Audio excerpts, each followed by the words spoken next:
Good evening, ladies and gentlemen. On behalf of the Calcutta Club Committee, I welcome all of you to this talk show featuring Mr. Sanjeev Sanyal. Mr. Sanyal doesn't need any introduction. One of the best-selling authors in the country, a member of the Economic Advisory Council to the Prime Minister of India. I would like to express my heartfelt thanks to Mr. Sanyal for having agreed to take part in this talk show at our club this evening. I'd like to thank Professor Shuman Mukherjee, who happens to be a very senior member of our club. Professor Mukherjee will be in conversation with Mr. Sanyal. I shall not do justice if I don't mention one name. Mr. Bishwajit Mitra, a member of our club. Mr. Bishwajit Mitra has been instrumental in inviting Mr. Sanjeev Sanyal to take part in this talk show and making this event possible at our club this evening. I would like to thank our media partner T2. I'd like to thank Mrs. Anushwa Das, Chairperson, Library Subcommittee, and all the members of the Library Subcommittee.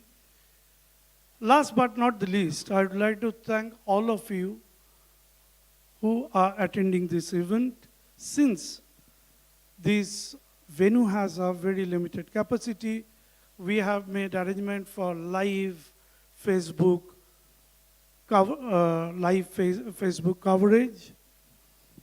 And we have also made arrangement for screening of this event at the Centenary Hall downstairs. I don't want to take test of your patience anymore. I would request Mrs. Anushwa Das, Chairperson, Library, to introduce both Mr. Sanjeev Sanyal and Professor Shuman Mukherjee. Over to Anushwa. Thank you so much. Thank you, President, sir.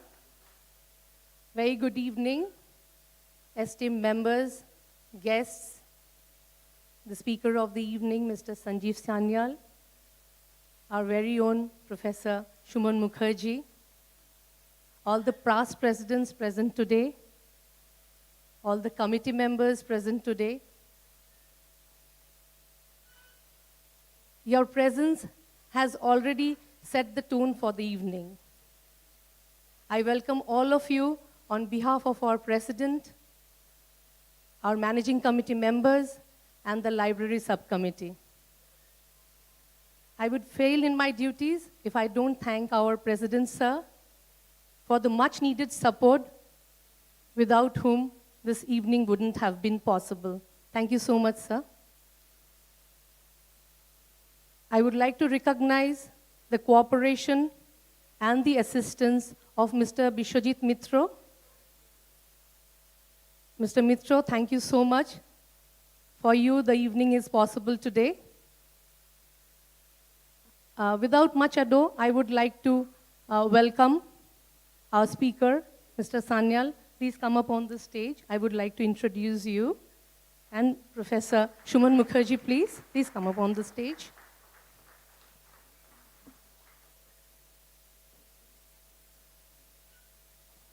Mr. Sanyal doesn't need any introduction, but still, as I have to do that, let me introduce him. He was born in 27th of August, 1970 in Kolkata. He did his schooling from St. Xavier's College and St. James School. He received a bachelor's degree in economics from Sri Ram College of Commerce, followed by master's degree from St. John's College, where he was a Rhodes Scholar.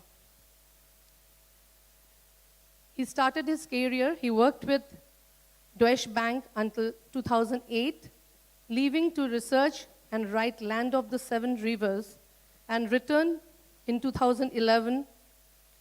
By 2015, when he resigned, he was a managing director and global strategist. In 2017, he was appointed as a principal economic advisor to the Indian Ministry of Finance and helped prepare the 2021-22 Economic Survey of India. In February 2022, he was appointed member of the Economic Advisory Council to the Prime Minister. A big round of applause for Mr. Sanyal. Thank you, sir. Thank you for being present today with us. We are looking forward for a much engrossing session this evening. Now I would like to introduce our very own senior member of the club, Professor Shuman Mukherjee. He is a well-known academic and economist, having served premier institutes in India and abroad, former director at Ernst & Young, and former professor of XLRI, and he has worked extensively in the MSME sector and delegated to the World Bank Conference, Washington, as Environmental Fellow. Professor Mukherjee, thank you for being with us. Thank you so much.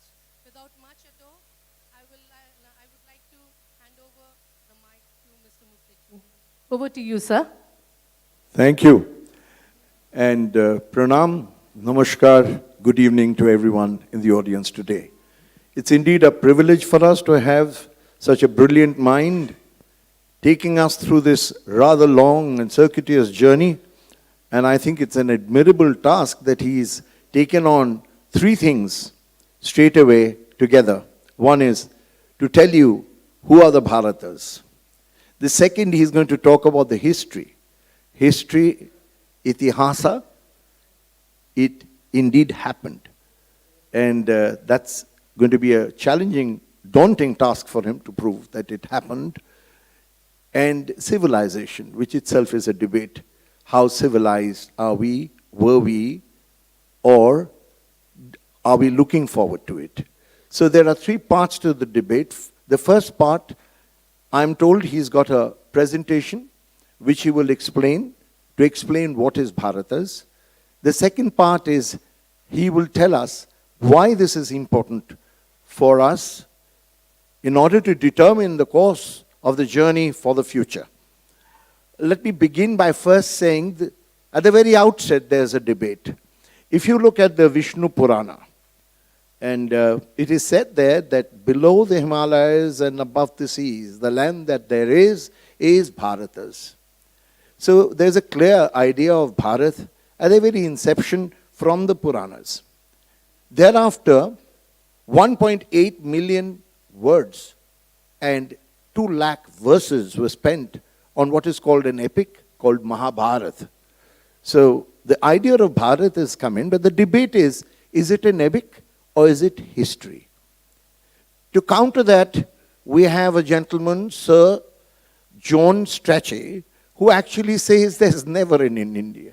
There could never be an India. In fact, it could be comparing Scotland to Spain if you're trying to compare Bengal to Punjab. Because culturally, ideologically, there's nothing common with it. So this is just a multitude of countries put together under a geographical dimension which they call India. It's therefore very important for us to determine whether that choice is really there or is there a Bharat? Is there an identity?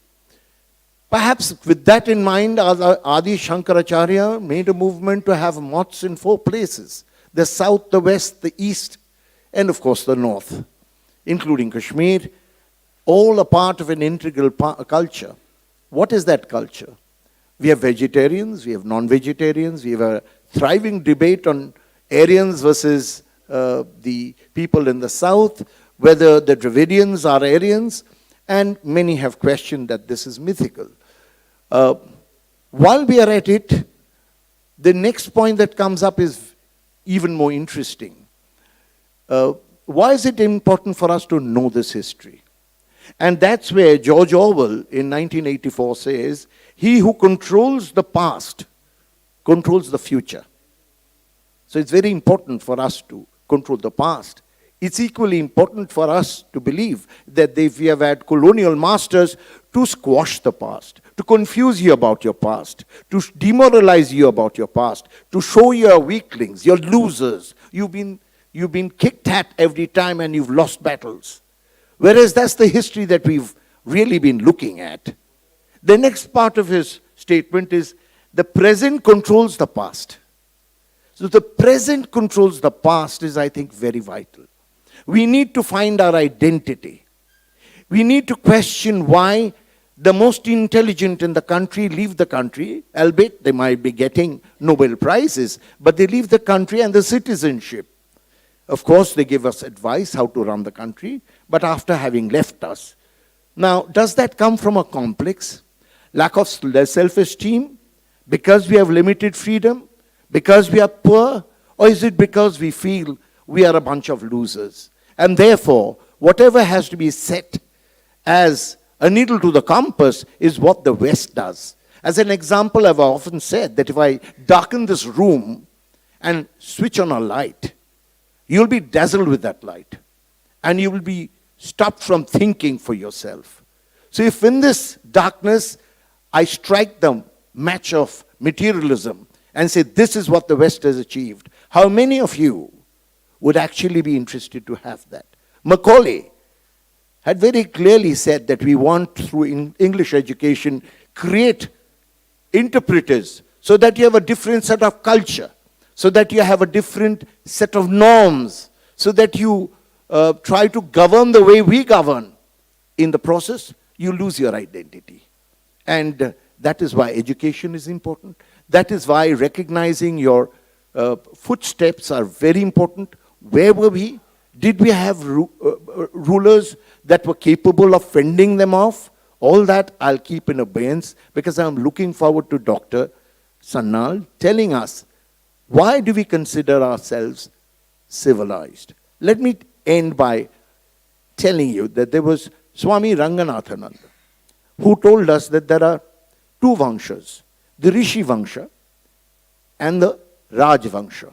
The Rishi Vansha has been our strength.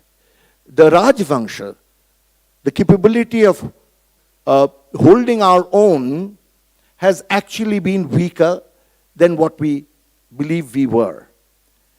In the process, while the West looted the rest of the world, we were building our own world through our minds. So it's a big battle between the muscle and the mind. We call ourselves Alexander the Great. Why was he great? Because he looted others. The great British colonial empire, because they made India an appendage to their economy. The story of India in the human civilization is actually how greedily others annexed us. But what about the conquest of the mind? And that's where the Rishi Vansha is. That's where the mind is, where we talk about the oneness of humankind. We talk about why we need to be together. It's beyond this world, we are just one. The oneness, humanity, which defines what is called Hindu. Now that's a term which is itself debatable. So when you're looking at this, you're actually opening a Pandora's box. And I'm asking you to look within the prism of politics, economics, and culture. The pebbles that have been thrown into that kaleidoscope, and as we twitch it around, we get different patterns. And I'm asking you to have a peep into that magic window. And that window is being handled by today's magician, Dr. Sanjeev Sanyal.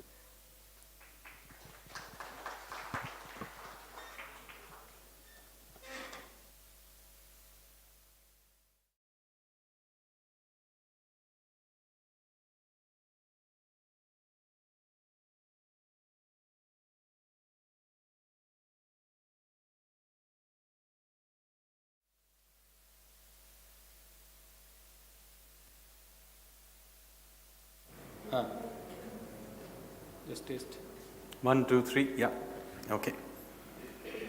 And a full screen could have been? No. Full screen. Thank you.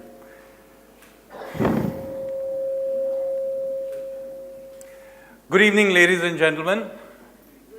And thank you very much for giving me this opportunity, Calcutta Club, for speaking to you today about a subject that I'm quite passionate about, which is the idea of Bharata, which is a history of civilizational unity and identity.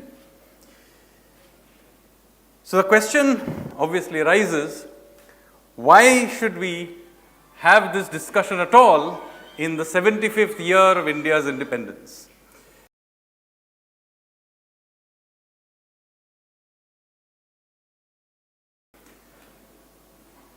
After having been a republic now for 75 years, presumably on the base and the creation of an identity, of a republic based on this civilizational identity, you have now often prominent academics, even a certain prominent politician recently say that we are nothing more than a union of states. So the question is, where did this whole idea come from? And why are we having this debate? Because after all, this was not a major debate in India about India being a civilization till at least the 19th century. So why did this debate turn up at all? It turned up, not surprisingly, because having conquered India, the Europeans, specifically the British, needed to justify their rule over India. Now this was not a problem that was unique to British control over India. Everywhere the Europeans went, they had to justify why simply landing up and taking over the local real estate was a perfectly justifiable thing. So for example, in a place like Australia, for example, a legal myth was created which is called terra nullius, which literally means empty land. And so the legal myth was that till the Europeans turned up, it was empty land, and therefore it was not a big problem if we simply took over some part of it. And this legal myth of terra nullius incidentally was in place as recently as the 1990s, from when indigenous land rights finally began to be recognized. But in India, even in the 19th century, it was very difficult to call India an empty land. I mean, there was clearly settled people, they clearly had established land rights and property rights. In fact, the British themselves had been dealing with them and writing contracts with them and so on. So how do you now proceed? So the way the colonial thinkers, historians, etc. decided to go about it was to essentially say, it's not an empty land, but this idea of Indian civilizational identity is a complete myth. So you had, for example, Sir John Strachey, acting Viceroy of India, saying in 1872 that the first and most essential thing to learn about India is that there is not and never was an India.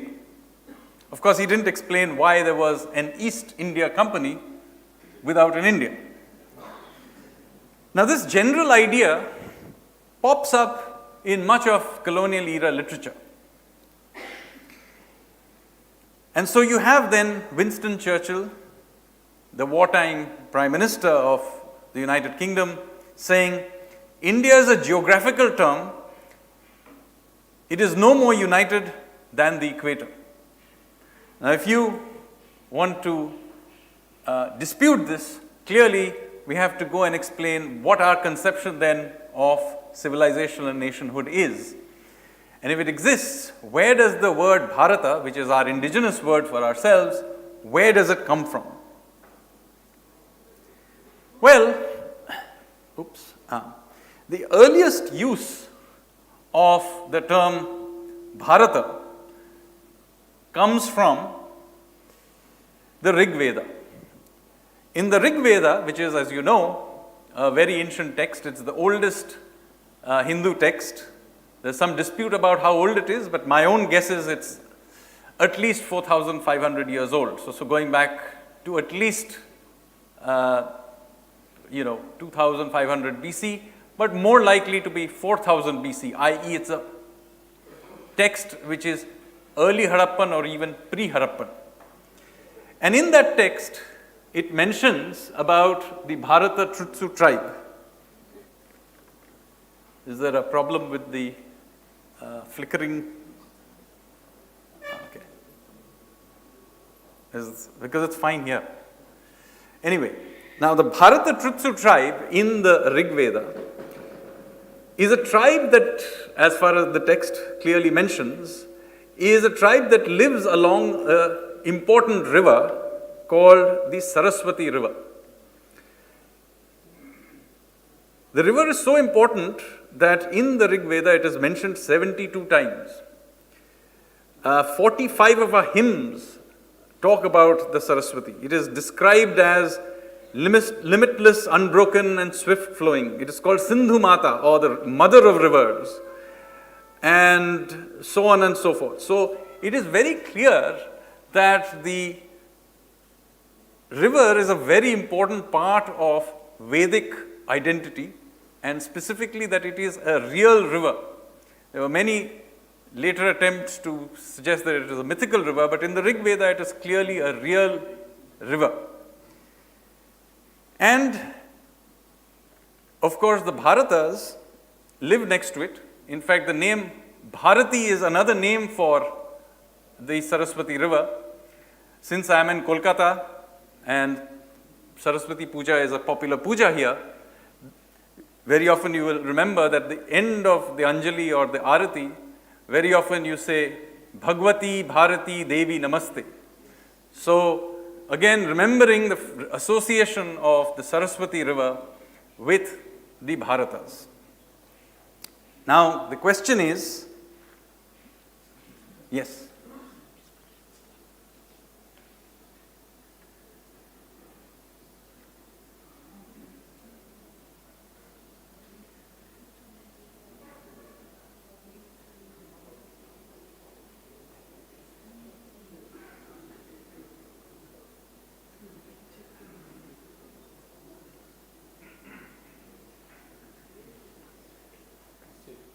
No.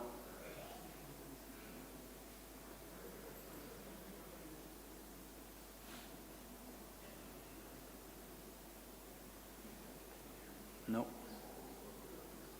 Yeah, okay. So it doesn't like the presentation?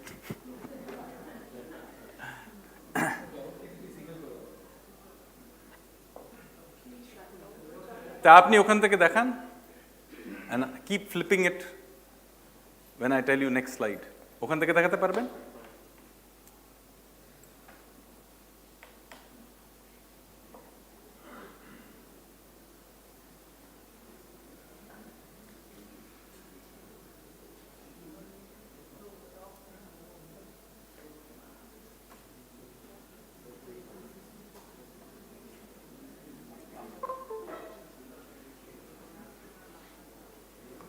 Yes, but you need to show it as a proper.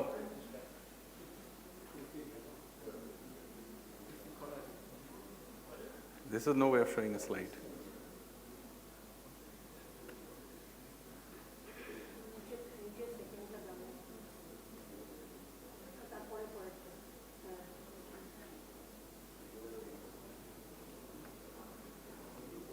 Right.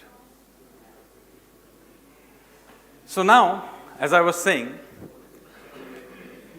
the Rig Veda is the first place where the Bharata tribe is mentioned. They are a tribe that clearly lives along a river called the Saraswati. The Saraswati is a very important river in the Rig Veda, as I mentioned earlier. It is repeatedly extolled. Now, this is not a people who have not used to rivers, because they are familiar with the Ganga, they are familiar with the Yamuna, they are familiar with the great rivers of Punjab, even with the Indus. And yet they extol this river repeatedly in the texts. And as I said, Saraswati herself is known as Bharati. So there's a great importance in this association. Now, the colonial era historians and many of those who follow that lineage of thought tend to suggest that either that the Saraswati is mythical, or when presented with incontrovertible evidence from the text that it is clearly described as a real river, then they'll say, no, but this river is somewhere in Central Asia, Afghanistan, or some such place.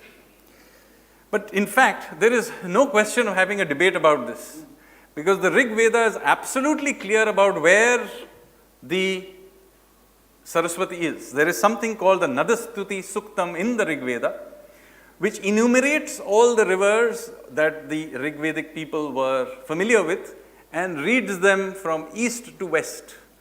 So it goes somewhat like this: O Ganga, Yamuna, Saraswati, Shutudru, which is the Sutlej, Parushni, which is the Ravi, Ashkini, which is the Chenab, and so on.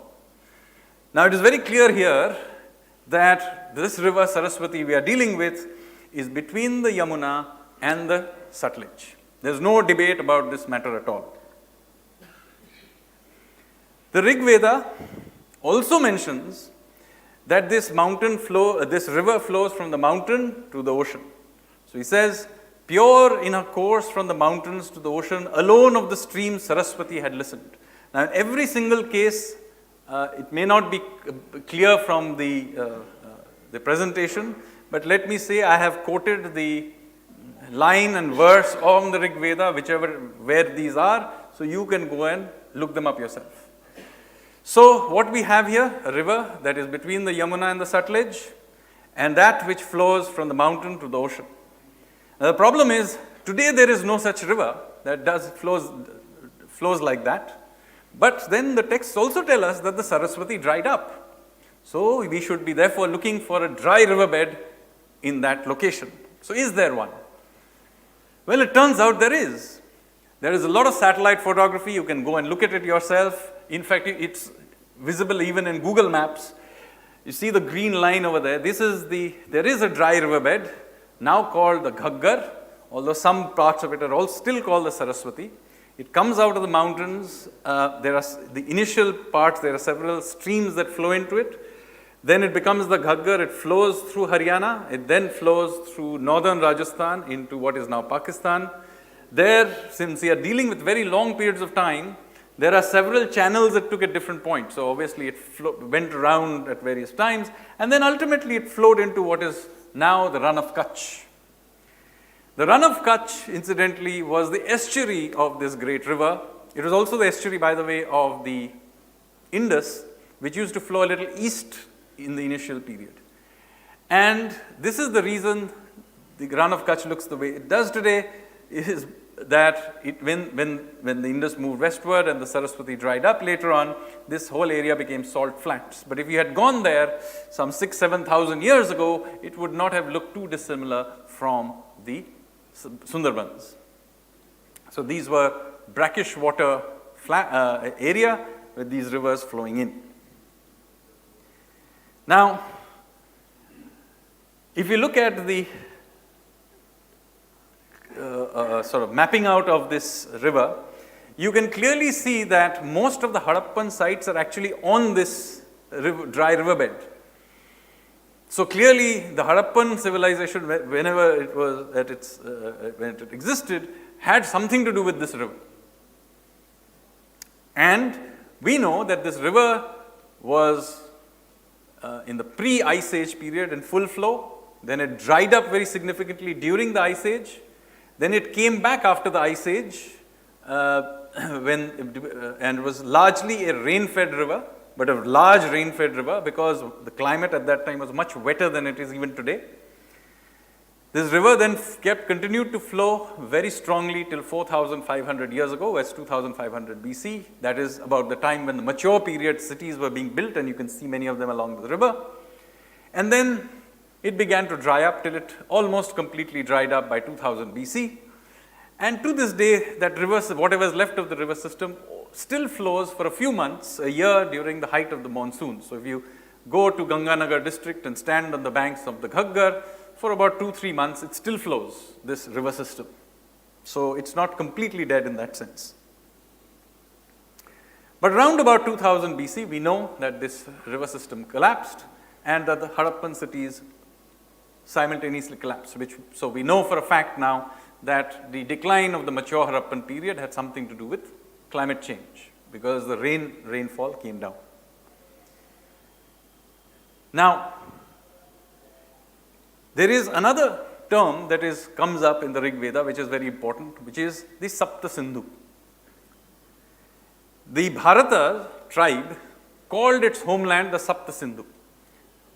Now, many scholars tend to interpret this term Sapta Sindhu or the 7 rivers, and they say the 7 rivers is the Indus, the Saraswati, and in between the 5 rivers of Punjab. The problem is, of course, the Rig Veda doesn't tell you where the Sapta Sindhu is and what the rivers were. But it's not too difficult to work it out, because in the Rig Veda itself, it is quite clear that the 7 rivers are tributaries of the Saraswati. Doesn't include the rivers of the Punjab and certainly doesn't include the Indus. So there is, for example, Rig Veda, book 3, there's a hymn which says, coming together, glorious, loudly roaring, Saraswati, mother of floods, the 7th, with copious milk and fair streams strongly flowing, fully swelled by the volume of her waters. It's clear that all these rivers, these 7 rivers coming together, it's a river system. The land of 7 rivers, therefore, is a river system. They are all related to the tributaries just of the Saraswati, and this is actually quite a limited area, roughly what we today call Haryana. Maybe a little bit of eastern Punjab and maybe a little bit of northern Rajasthan, but it's still a very limited area. So the question is, why is this rather small area so important that the rest of the country ended up calling ourselves by the name of a tribe which lived in this tiny place? But before I get to this, let me say that this idea that the Sapta Sindhu only relates to the Haryana can be corroborated from the Mahabharata.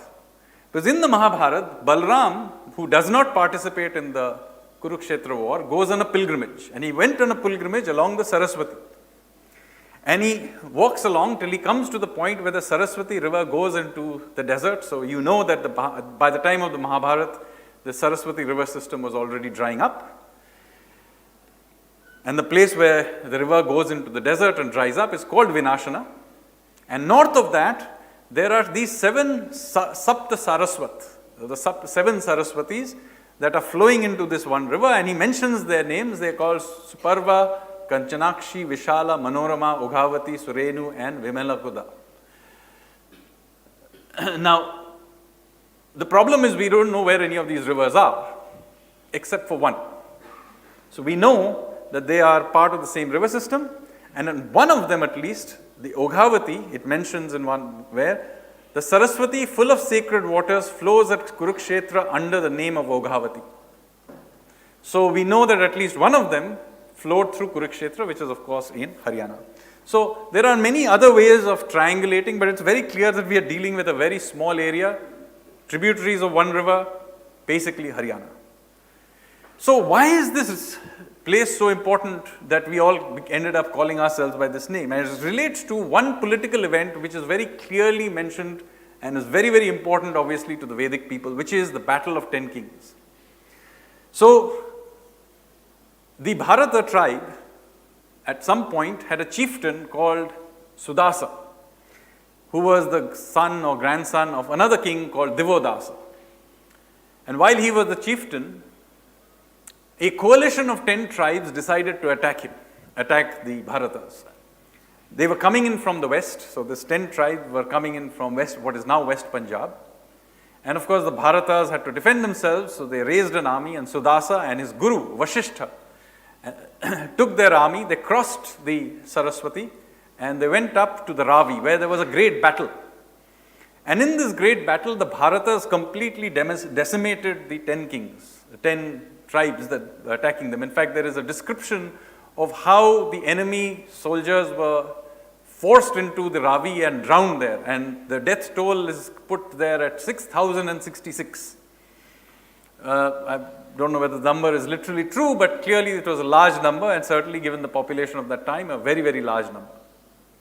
And then we know that the Bharatas turned eastward and they defeated a chieftain called Bheda on the banks of the Yamuna. So suddenly we hear about the first known empire of ancient India, which is the Bharata Empire, which extended from West Punjab through East Punjab, Haryana to West UP. Now, is that the reason we have all ended up calling ourselves the Bharata, just because it was one tribe? No. It is because they did something quite remarkable after that. You see, it's common practice around the world that when one tribe defeats another tribe, they say that, look, we have now proved that our gods are more powerful than your gods, you should consequently worship our gods. But that is not what the Bharatas did. Having won this empire, they invited all the rishis and thinkers and intellectuals of all the defeated tribes, including, for example, Vishwamitra, who was one of the rishis of one of the defeated tribes, Bhrigu, also one of the defeated tribes. And also, it appears the rishis and thinkers, etc., poets of many other tribes which were not part of their empire as well. And they collated all their ideas, their rituals, etc., into a compilation that we now know as the Rig Veda. In fact, the first three Vedas, because the rituals are there in the Yajur Veda. The Rig Veda is their chants and so on, and the ideas. And they basically created the Vedic compendium.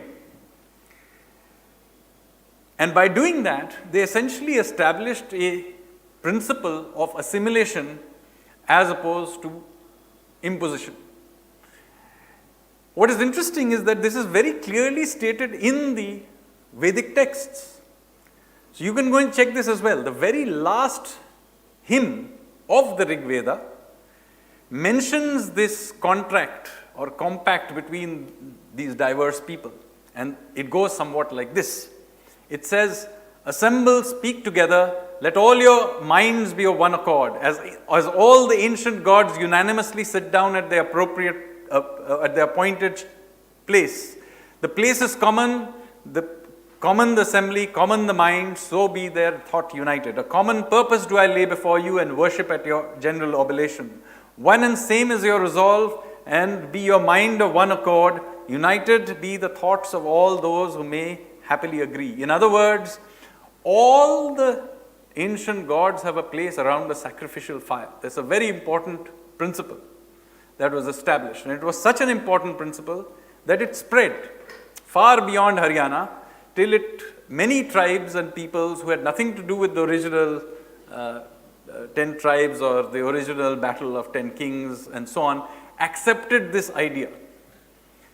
So this is why me, a Bengali, far away from Haryana, my origins, have ended up as a Bharata, because at some point in time, my forefathers accepted this principle, and their gods and goddesses, very likely, since I come from a Shakta family, were given a place around the sacrificial fire. And this is in some ways the inception of Indic civilization and specifically of Hinduism.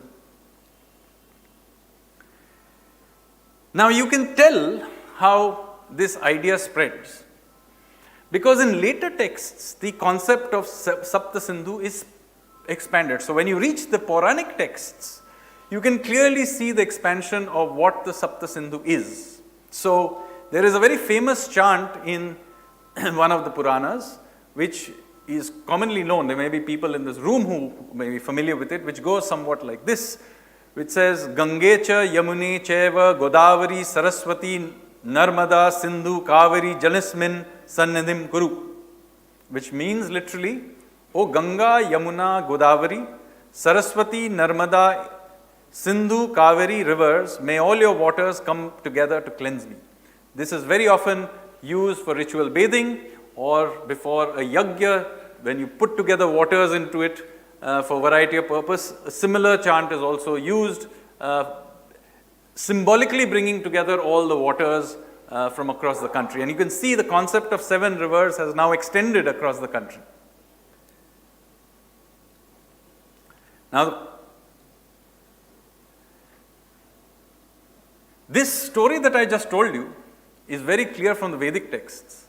And yet in the popular culture, when the idea of how did India get the name Bharata is mentioned, people tend to think of there being a great king Bharata. Now who is this great king Bharata, and how is he connected to this ancient king Sudasa and that ancient Rigvedic tribe?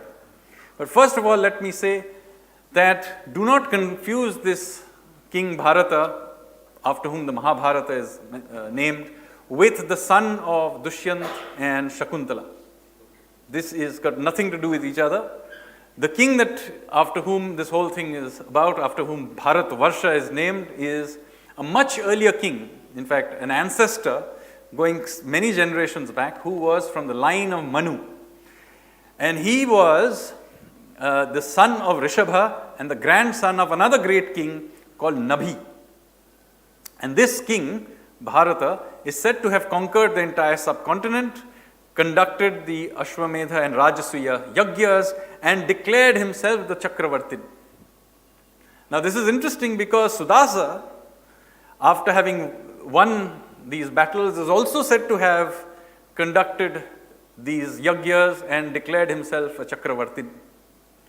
So is this text, this Mahabharata, which incidentally was composed thousands of years after the Rig Veda. Sometimes people think, oh, there was a long time back, so there must be something at the same time. No. The Rig Vedic text is thousands of years older than the Mahabharata. The language used in the two is so different that they only share about 50 to 60% of the words. You can be the greatest expert on classical Sanskrit, does not mean you can read the Rig Veda. They are that different. The Vedic Sanskrit, for example, does not follow Paninian grammar at all. So, I think even Mahabharata does not fully follow it. It's by the time of Kalidasa that it becomes much more solidly established. So, point I'm making to here is that, is it the case that this great king Sudasa has some dim memory of this ancient Bharata? Because after all, it's not uncommon for the king of a tribe to be also known by the name of the tribe. So it's quite possible that people remembered King Sudas as Bharata. So that's one possibility. But it's also interesting here to note that King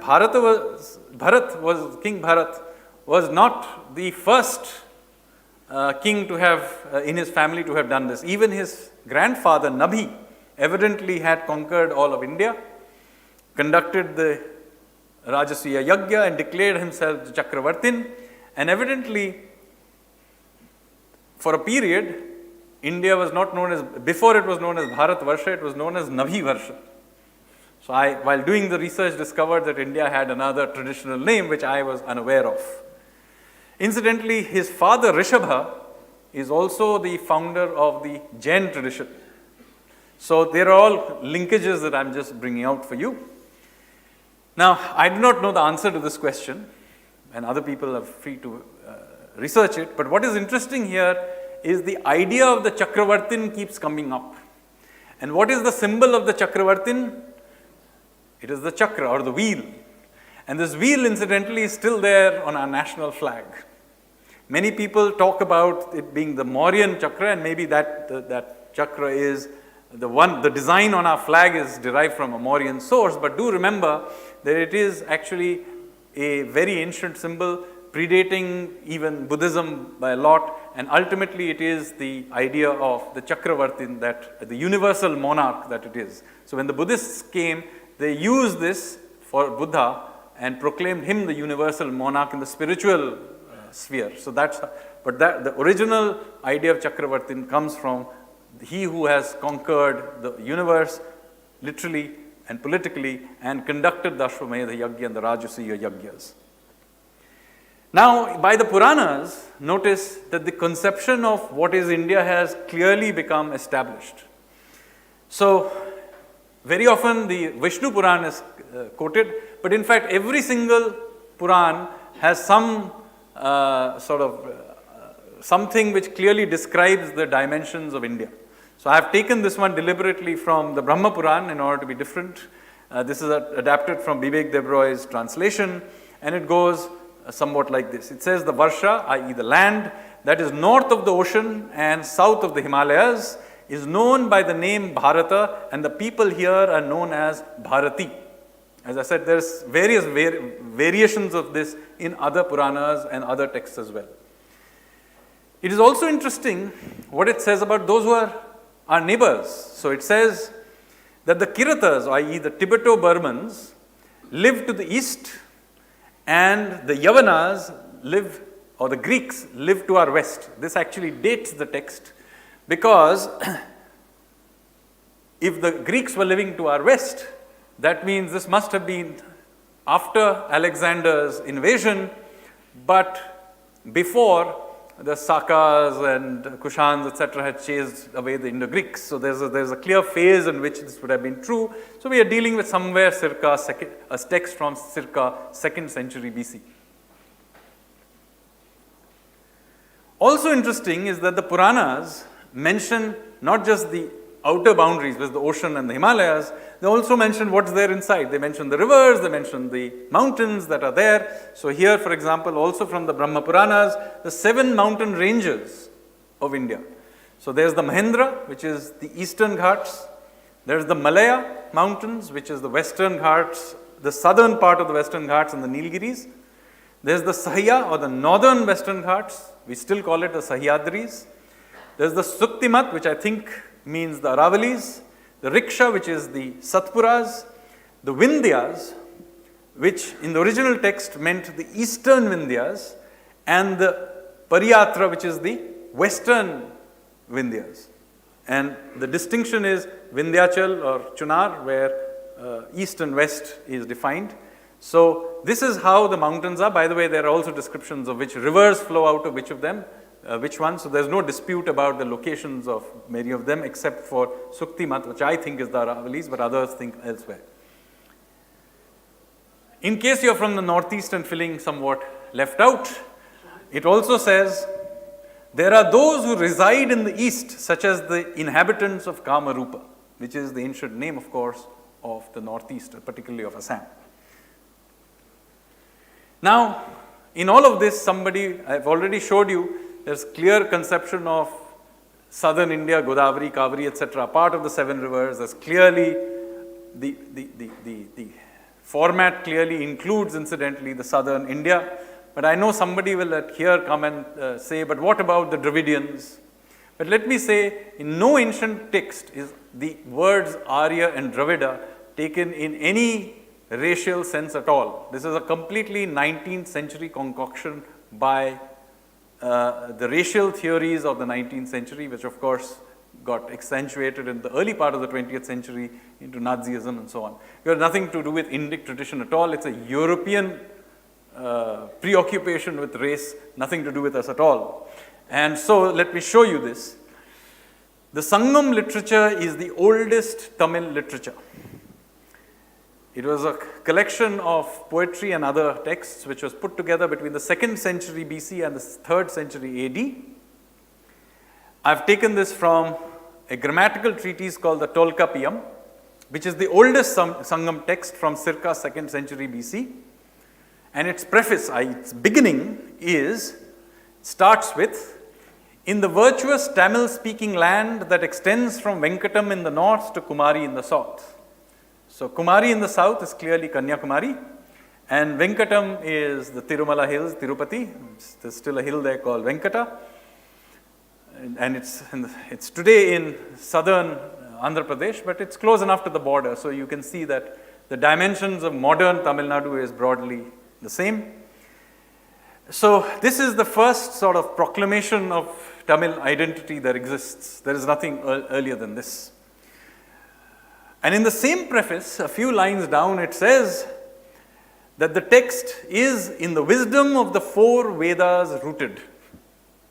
In other words, the oldest known proclamation of Tamil identity clearly states that it is rooted in Vedic civilization. The point I'm making to you is that by a very, very early stage in our civilization, people had already begun to think of themselves as connected, and also very much that the Vedic texts, particularly the contract that I talked about the space for all the gods around the sacrificial fire, being a very important part of that contract. Now, it's not like the poor Haryanavis were simply forgotten. There is still a memory that this whole thing started somewhere in Haryana. Later texts clearly mention the area between the Saraswati and the Drishadwati. Drishadwati is a name of one of is the easternmost tributary of the Ghaggar. And the land between that, which is again roughly Haryana today, is known as Brahmavarta, land of the god. Incidentally, the word Haryana, even today, literally means the land of Hari. It's got nothing to do with Haryali, in some people might think. And it's a very ancient name. Haryana is actually quite an ancient name as well. Now, what about people outside India? What did they think of the Avestan Avestan texts, for example? What did they think of where the Indians were? What did others from outside looking in think of these people? Well, the oldest reference to the Indic people comes from the Zoroastrian texts, which are the oldest texts of the Zoroastrian, which are called the Avestas. The Avestas, interestingly, are written in a language which is almost identical to Vedic Sanskrit. They are only marginally different. In fact, they are closer to each other than they are to descendant languages. So, Avestan is closer to Rigvedic Sanskrit than Rigvedic Sanskrit is to classical Sanskrit, and similarly, Avestan is closer to Rigvedic than it is to Old Persian. So, they are very close to each other, except for a few linguistic changes, which are easy to do because, for example, the Vedic Sa becomes Ha in Avestan. This same transition, incidentally, exists in modern Assamese. Now, therefore, what happens is the Sapta Sindhu becomes the Hapta Hindu, and the Saraswati becomes the Harahweti. Incidentally, the same word that's used in Assamese for Harahweti. So, very, very similar. And it mentions these two places, so it obviously knows about northern India. Also interesting here is that the Avestan rituals, etc., are almost identical to those of the Vedas. So, to this day, Zoroastrians have a version of the Yajna or the Homam. Many of their words, usages, their chants are done almost in an identical way to the Vedic chants. So, they were obviously a very closely related religion. But what happens here is, there is some sort of a religious dispute, it appears, because in the Vedic texts, the Asuras and the Devas are not seen as good and bad at all. They are just different sets of deities. So the Devas are one set of deities, and the Asuras are another set of deities. And for example, the god Varuna or the god Rudra, they are Asuras, and they are also worshipped. The concept seems to be more like a yin and yang type of concept. It's not a concept of good and bad. But in later Hinduism, you can clearly see that the Asuras begin to get over time a connotation of being evil in some fashion, although we can have a longer debate about that as well. But there is a much more clear dichotomy in the Zoroastrian texts where the Devas become evil and the Asura Mazda becomes the great god. So there is obviously some religious dispute here where you have a kind of a mirroring of the two ways of thinking. And their oldest of the oldest Zoroastrian text is called the Vendidat, which is a shortening of Videvodata, which literally means against the Devas. So their oldest text literally says against the Devas. And it then goes on to say that it describes all these places in northern India and says, these places have been taken over by the evil Devas and their ruler or their king, Angaramainu. So then says the Hapta Hindu has now become too hot. Now maybe it is a description of climate change, I don't know. It also says beautiful Harahwati, Saraswati, is now being cursed because of the funerary rites they have begun to bury their dead. Now remember, the Zoroastrians leave their dead up in the open. So clearly they disapproved of both cremation and of burial. And you can see that they say that, these people of the Hapta Hindu and Harahwati, they are cremating their dead, they are burying their dead. So this is one of the disputes that is there. But it's quite interesting, nevertheless, that they clearly are aware of the Sapta Sindhu, from which incidentally they called Hapta Hindu and hence the word Hindu. It doesn't necessarily come from Sindhu as in the river Sindhu, but from Hapta Hindu. That is the oldest known use of it. There are other foreign descriptions of India as well. There are the Chinese, Greek, Arab and other descriptions. There's the ancient Greco-Roman description, which talks about India, Megasthenes Indica, for example, again derived from Hindu, the Indu, and Indus, India. Chinese use words, again variations on Sindhu, Yuandu, Tianzu. Ancient Egyptians, Hindui. Medieval Arabs, Al-Hind. Al-Biruni's book on India, for example, again describes Al-Hind, but notice in all of these cases, whether ancient or medieval, there is no dispute about the civilizational unity of the country. In fact, Al-Biruni clearly states that this country is divided into many kingdoms, but there is a civilizational, there are a united people. So it's not something in modern India that we have come and began to dig into all of this. Not only did Indians have a sense of themselves as civilization, other people also recognize this sense of civilization, of us feeling as a united people. Al-Biruni incidentally also mentions in his book many interesting things, including clear estimates of different parts of India from a central point, which was Kanauj, which was the largest city in India, but also from a sacred river in Prayag. That sacred river in Prayagraj incidentally still exists in the fort, so you can go and do this. But as I can say, that's rather worrying that he knew all these distances, because do remember that he was not just a scholar, he was also a spy whose travels in India were paid for by guess who? Mahmud of Ghazni. Now, we talked about ancient India. Now let's talk about medieval India. Did medieval India retain the sense of civilizational unity? We talked about the Vedas, we talked about the Puranas. What about medieval India? You can see the distribution of the Shakti Pitas. This is not a random distribution. This is clearly distributed over certain geography. The westernmost Shakti Pita is in Hinglaj in Balochistan. The easternmost is in Tripura, Tripura Sundari. The northernmost is Sharada Devi, now in Pakistan-occupied Kashmir, in the Neelam Valley. And the southernmost is Kanyakumari. Now there is some concentration towards the east, because even in ancient times, the Shakta tradition was more powerful in eastern India, as it continues to be today. But you can see it is quite distributed over a certain geography.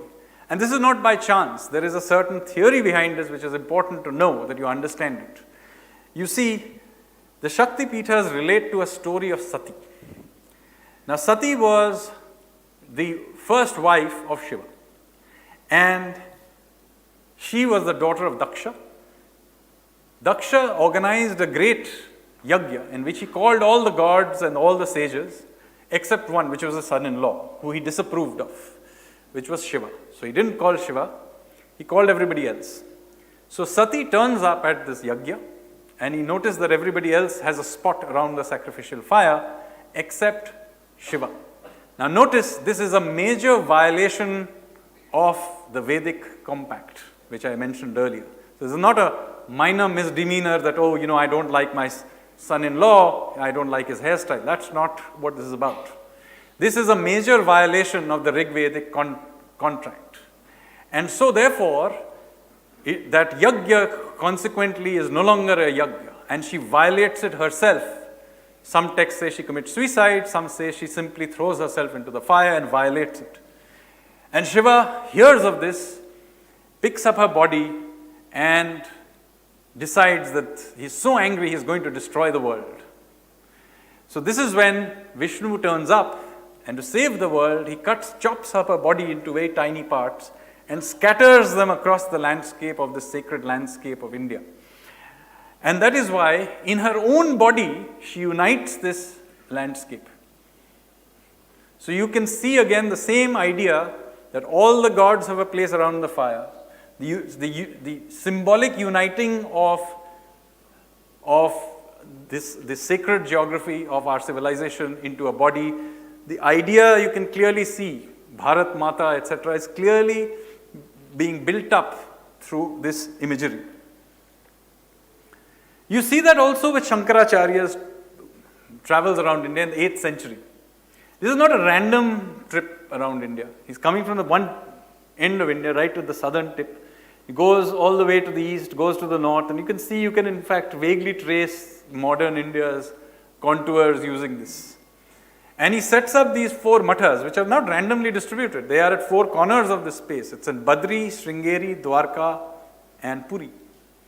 So again, there is this conception of a sacred geography and a civilizational geography. Much more recent, 1890 to 92, Vivekananda goes for what is called the Pariv Rajaka. It's you can call it a sort of a pilgrimage across India. And you can see again, this is not a random distribution of places. There is a certain geography that he is systematically covering. So you can see these ideas are repeated over thousands of years. These are ideas that are echoed in multiple ways. This is recognized by people outside of India. There is no doubt till we turn up at the time of the colonial period that we have a civilizational sense of our nationhood, and that it is a very strongly embedded idea. Now, I do want to make the point that this idea of India is not static. We have seen it has evolved over thousands of years. Its exact geographical contours have also evolved. It started out in Haryana. 7 rivers were just those 7 rivers feeding the Saraswati. Then it ended up with all the rivers across India in the Puranic period. There was a period, for example, when the Indians would have considered Southeast Asia also a part within the civilization. So it's quite interesting. The Nagas, the Naga people, who were the words you often use for the Southeast Asian people, are never referred to as the Mlechas by the Indians. Ancient Indian texts accept that they are within the civilizational boundary. However, it is also important, not only is Indian civilization evolving, it is also being influenced by foreign ideas all the time. Many things we consider quintessentially Indian are foreign imports. Pan supadi, for example, is a Southeast Asian import into India. The supadi is actually an Indonesian plant, or at least a Southeast Asian plant, which we brought in through trade into India. Similarly, what would Indian food be today but for potatoes and tomatoes brought in by the Portuguese, or English language, which I am speaking now, or the game of cricket, or the Taj Mahal, and so on and so forth. So let it be clear that when I'm saying that we have a strong sense of identity, we have an ancient sense of identity, it does not mean it's unchanging, or that it is not, it's purely indigenous. There is clearly a lot of ideas that we have picked up from people who came here or came here in other ways through trade, migration, invasion, and other forms of exchange of ideas.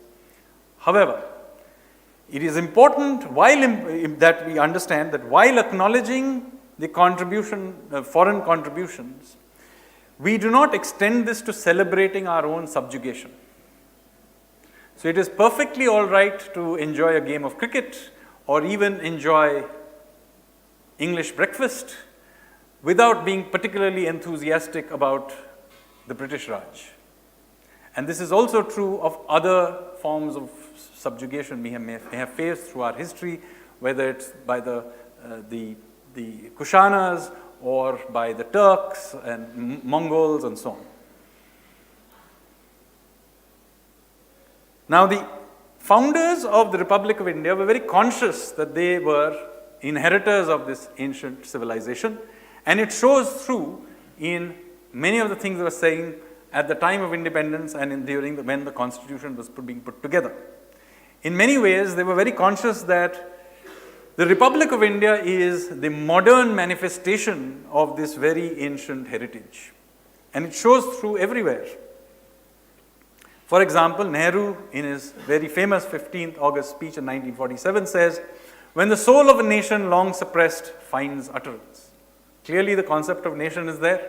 He didn't say, "The soul of a union of states long suppressed finds utterance." Right? The very first line of the Constitution, which does mention the union of states, goes, "India, that is Bharat, shall be a union of states." Now, clearly, Bharat is there for a clear reason. It's not just that it is the Hindi or Indic translation of the word India. That's not the case. Otherwise, the Indian version, the English version of the Constitution would have said India shall be a union of states, and the Hindi version would have said Bharat is a union of states. So that would have been done with it. But that's not the case. It says India, that is Bharat. In other words, clearly noting that this is a modern manifestation of an ancient idea, shall be a union of states.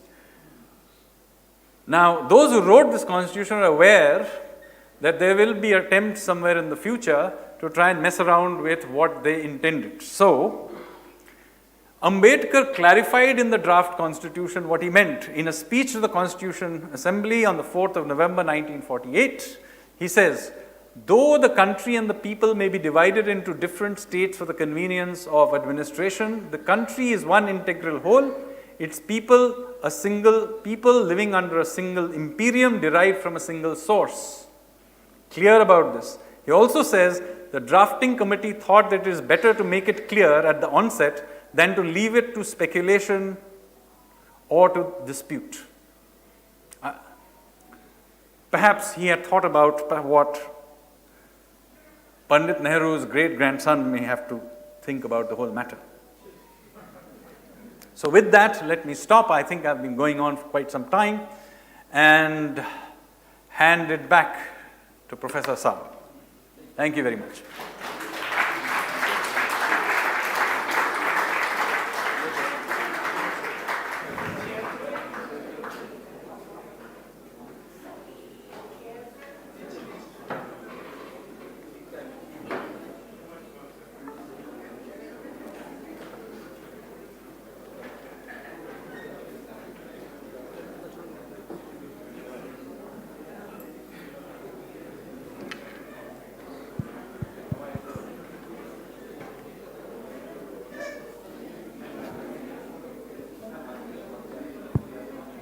I think you will all agree that this lecture on Bharat has been very revealing. I'm personally very enlightened with what he said, and it shows that there is years of research behind what he's done. So I'm very proud as an economist.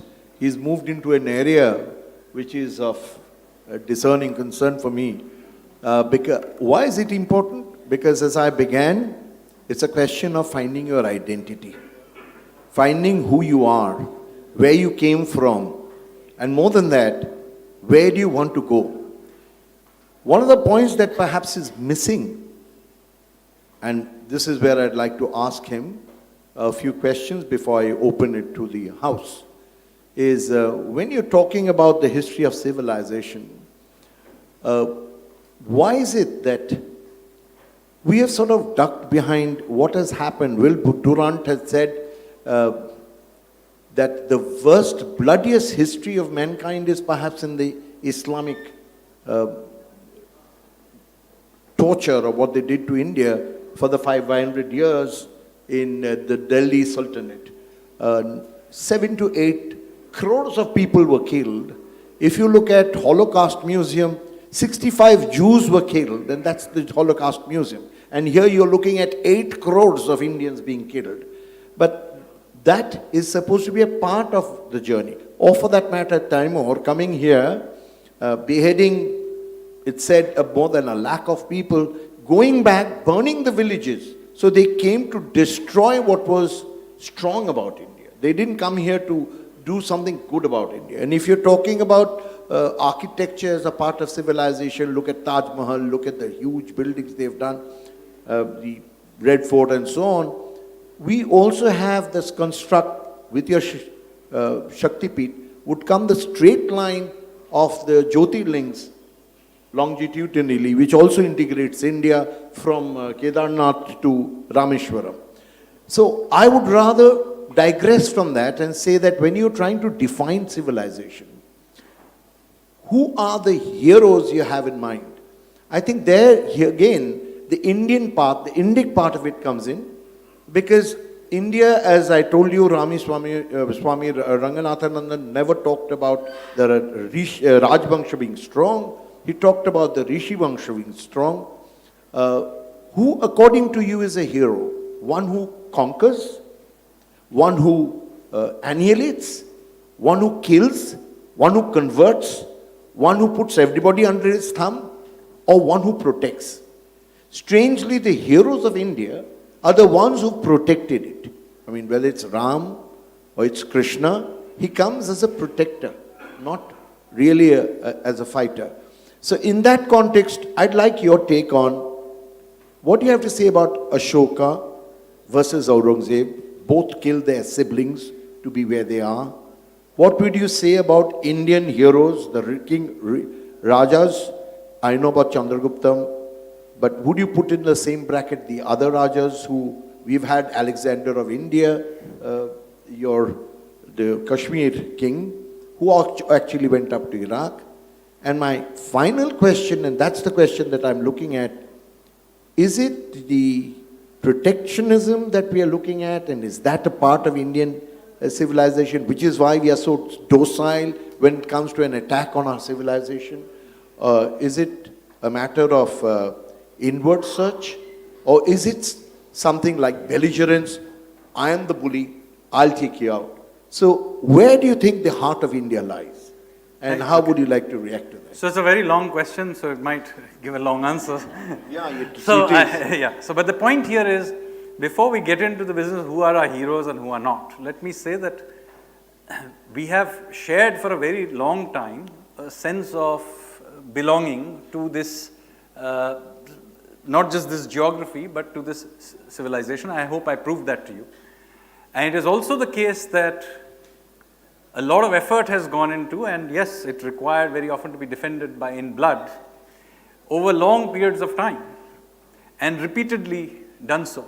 So there were many periods of subjugation, followed by periods of rejuvenation, followed by subjugation, followed by rejuvenation. Incidentally, this is also very similar to the Indic concept of time, of continuous rejuvenation and destruction. Maybe this is why it happened, because of our historical experience, I don't know. But it is the case that this rejuvenation happened many, many times. But this indigenous resistance, interestingly, was systematically edited out of our history books by the in the colonial period. And it was edited out so systematically that many people don't even realize how systematic it is. So let me describe to you how this was done, and then you will understand why I stand so strongly in favor of rewriting our history books. If you read Indian history books 75 years after independence, you will even today get the impression that the Mughals came, they ruled India, and a few years later, the British conquered India.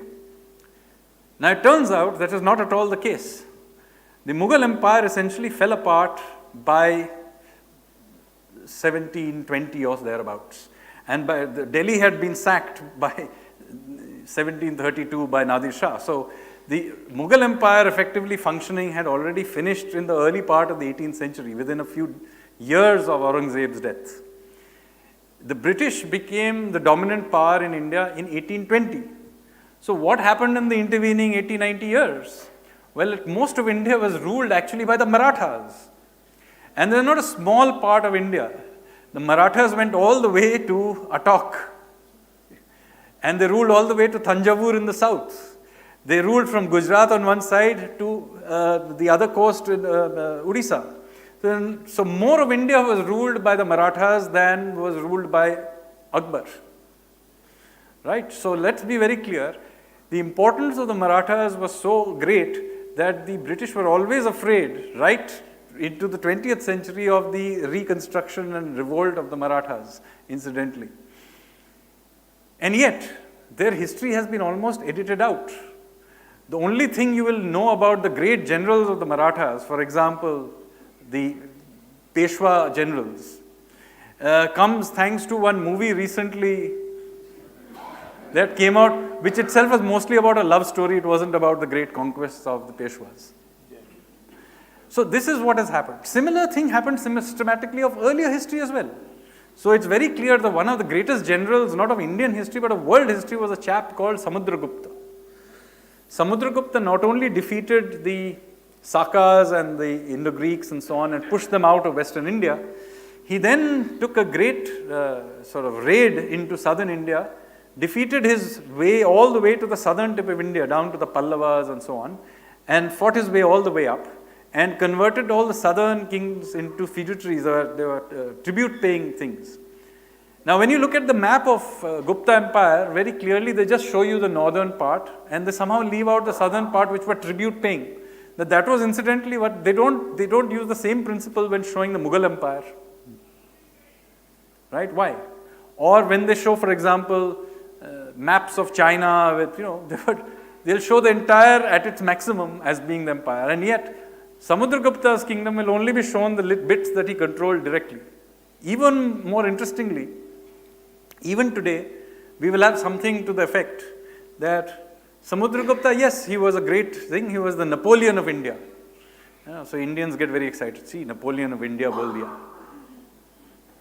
But the reason he's called the Napoleon of India was that the British historians wanted us to know that even your greatest general was only as good as Napoleon, who we have repeatedly defeated. That is the messaging. And we don't seem to get it. So this systematic history telling in a certain way has been done for a very, very long period of time. We have internalized it to such an extent that we do not even realize that we are reading history that is actually rubbish. And then what happens as a result of which we hear about all the random sultans of Delhi. So many of you will know about the Lodhis, for example. Lodhis ruled over a very small part of northern India. But you will know nothing about Vijayanagar Empire, which was a big empire in southern India, ruled over most of southern India. You will not know about Satavahanas. You will not know about the Ahom kings who ruled over much of the northeast of India for 600 years. And before that, the kings who ruled over long periods of time in the northeast of India. And I could go on. How about the Gujjara kings, who produced the last big empire, Hindu empire of northern India? Gujjara Pratihara kings. You read nothing about them in our textbooks at all. Whereas there is lots of information on it. There are inscriptions, their temples are all over India. You go and see some of them, or even like Khajuraho was built by the Chandelas, were one of the tributaries of the Pratiharas. So, point I'm making is the history has been told in such a way deliberately to try and minimize our view of our own history. So much so that an entirely fictitious invasion called the Aryan invasion was foisted on us, despite the fact that there is no textual evidence anywhere of this invasion or genetic invasion or any other kind of invasion. I mean, some of the most bizarre things were told to us. For example, that the chariot drawing Aryans came from Central Asia to conquer northern India with iron weapons. Now let me tell you just show you how absurd it is. Now even if you started out in Kazakhstan on a chariot, let me assure you, you would have abandoned it in the Hindu Kush. Right? There is several thousand kilometers between where the chariots are useful in Central Asia, then not useful for a large area in Afghanistan, Kyrgyzstan area. Then you come into Punjab, where it's also not useful because of loamy soil and all the rivers. It's only when you go to Haryana and western UP where it finally becomes useful again. So what were the chaps doing in between? In fact, the oldest chariots in the world that are in existence have been found in India. And not even in the northwest of India, in actually the Gangetic plains in Sinauli and Bagpat. They're about 4,000 years old. Just 4 years ago they were dug up. You can Google it up. Similarly, iron. The oldest known place of use of iron, systematic use of iron, is also India. And not even northern India, but southern India. The Godavari Valley, in fact, the oldest place that we know of use of iron anywhere in the world, actually was found in the campus of Hyderabad University, from which it spread to the middle Gangetic plains, then to the western Gangetic plains, and all of this happened about 4,000 years ago. The earliest use of iron in the Middle East happens 3,500 years ago or less. And even when that happens, it happens associated with a tribe called the Mitanni, who were a Vedic related people, because we know that they used to worship Indra, Varuna and so on. And that they came from the east. Guess what? They almost certainly were Indians. Queen Nefertiti, by the way, incidentally, was a Mitanni. If you look at some of her things, she kind of looked Indian. May have been a Bollywood star. But point I'm making is we have simply stopped thinking at all, because some of the evidences given in favor of this invasion are simply untenable. Similarly, genetic data, right? You know what? There was nobody in Central Asia till 10,000 years ago because it was just very, very cold. During the Ice Age, Central Asia was unlivable. There was nothing there. There were no human beings and there were certainly no horses. There were horses in northern India at that time and there were horses in Arabia at that time for which there is evidence. There are sites near Allahabad where horse bones have been found from Neolithic times. Forget about from later times. In Bhimbetka, go and see. There are Paleolithic paintings and they show full of horses. Point I'm making, there were lots of horses in India. There's evidence of chariots in India long before they were in Central Asia. There are clear evidence of us being a civilization from a long period before. I talked, of course, about the Saraswati. There are now lots of evidence of extant civilizations in the Gangetic plains that are just as old as the Saraswati Harappan civilization. In southern India also, we are beginning to now find sites that are very, very old. And that now begins to fit together with our own view of history. Because our own view of history gives this sense that there were these very ancient civilizations and there was cyclical destruction and reconstruction. There were several Manus, the Manus who after every civilizational collapse rebuild the civilization. So our idea of civilization is that it goes back into eternity and that there were many constructions and destructions. The thrust of my question was actually to ask you, who are the greatest Indian heroes on your mind and why? Basically, I'm asking this question because from this country comes Jains, then you have Buddhists. Buddhists now look docile, but there was a time when they killed Jains, and they were also very imperialistic, spreading their knowledge. But if you look at a typical Japanese approach and compare it with Middle East, or for that matter, what happens in the West, there's a huge difference.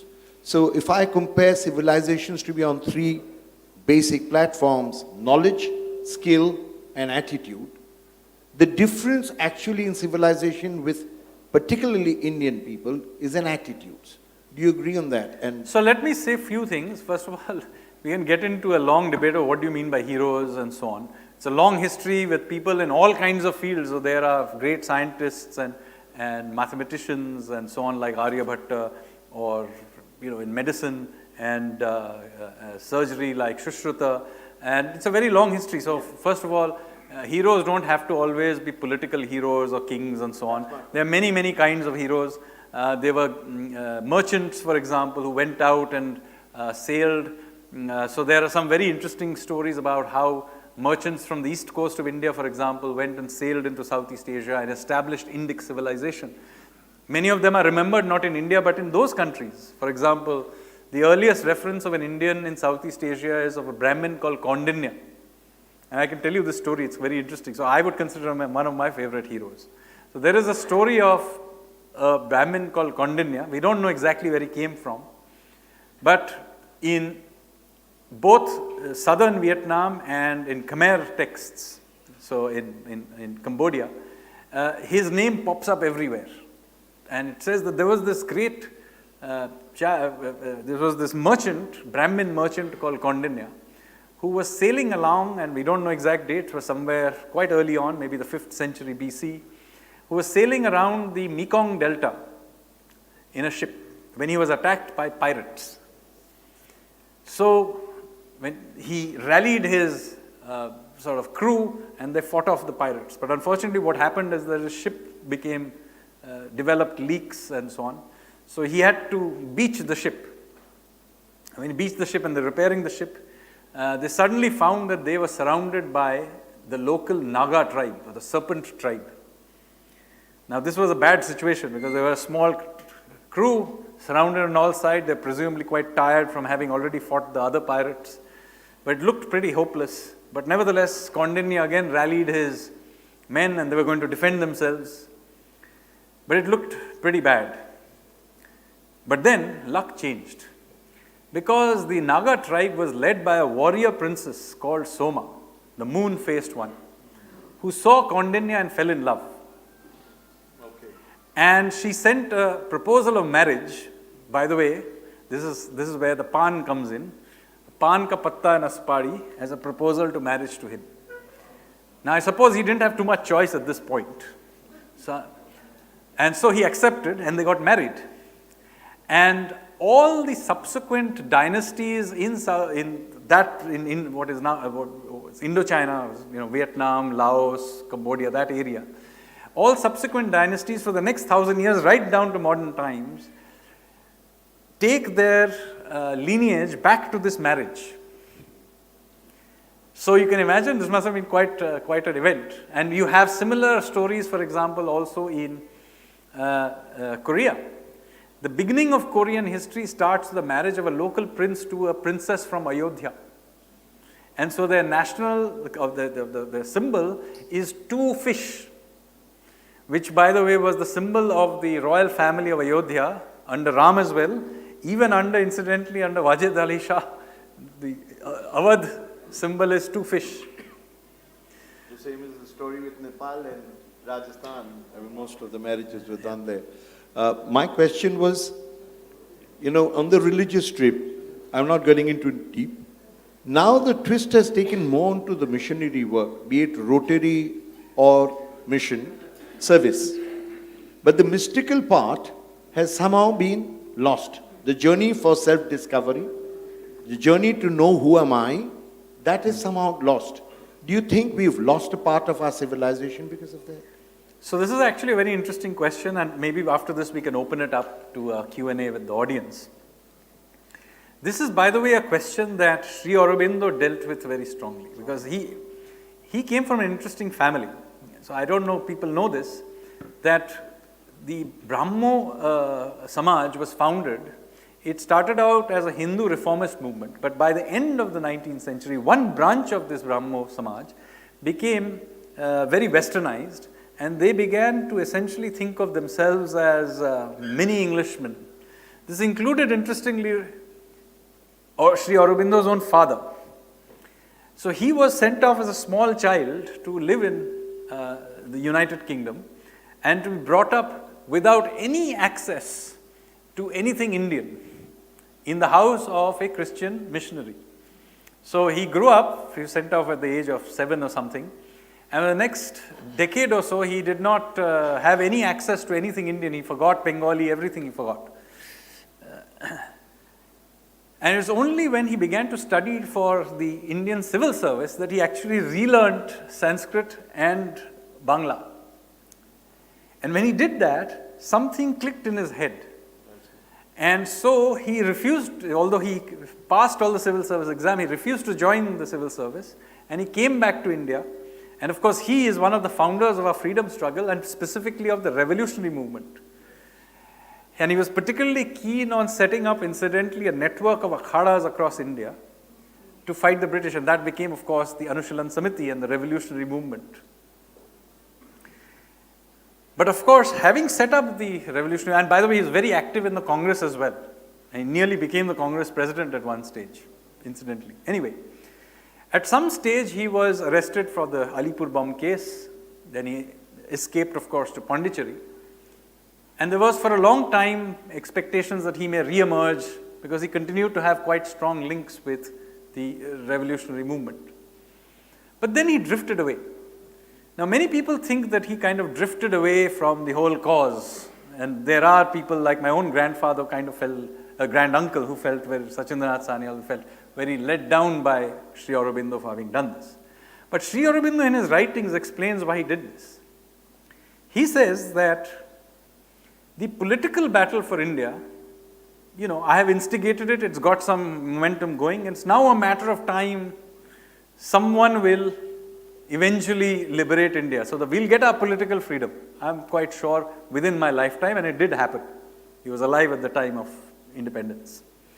But he said, however, I'm far more concerned about the deracination of India, the emptying out of educated Indians in particular. And this, of course, came from his own experience, from his father, and his own rediscovery, consequently, of Indic civilizational and spiritual traditions. And so he then created the Aurobindo Ashram, and if you read his books, you will see what he's trying to do. People who read his books out of context don't understand what he's trying to do. Why is he writing this book called Bhavani Mandir, which is about creating a network of Shakta monks who would fight for freedom, sort of a follow-on from Anandamath. Then he writes The Secret of the Vedas, where he shows how Western interpretations of our texts, particularly those by the likes of, what was the German person? Max Muller. He shows that they just don't understand what's going on. So, for example, the word go. In most of Vedic texts, the word go means a ray of light, whereas it's always translated by Western translators as a cow. So the point is, the Indic spiritual context is far more concerned with the divine, whereas those who translate, Western translators are very concerned about the bovine.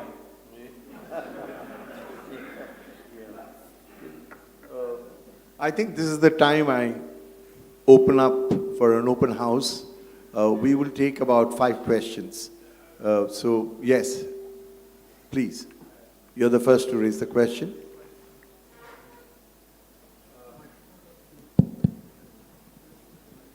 Dipankar, you're next.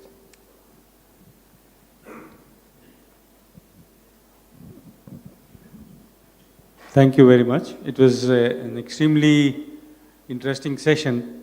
I would like to ask you one thing. The systematic decimation of our culture, our civilization, our history, which is taking place in our country, happened mostly because of that colonial period of rule.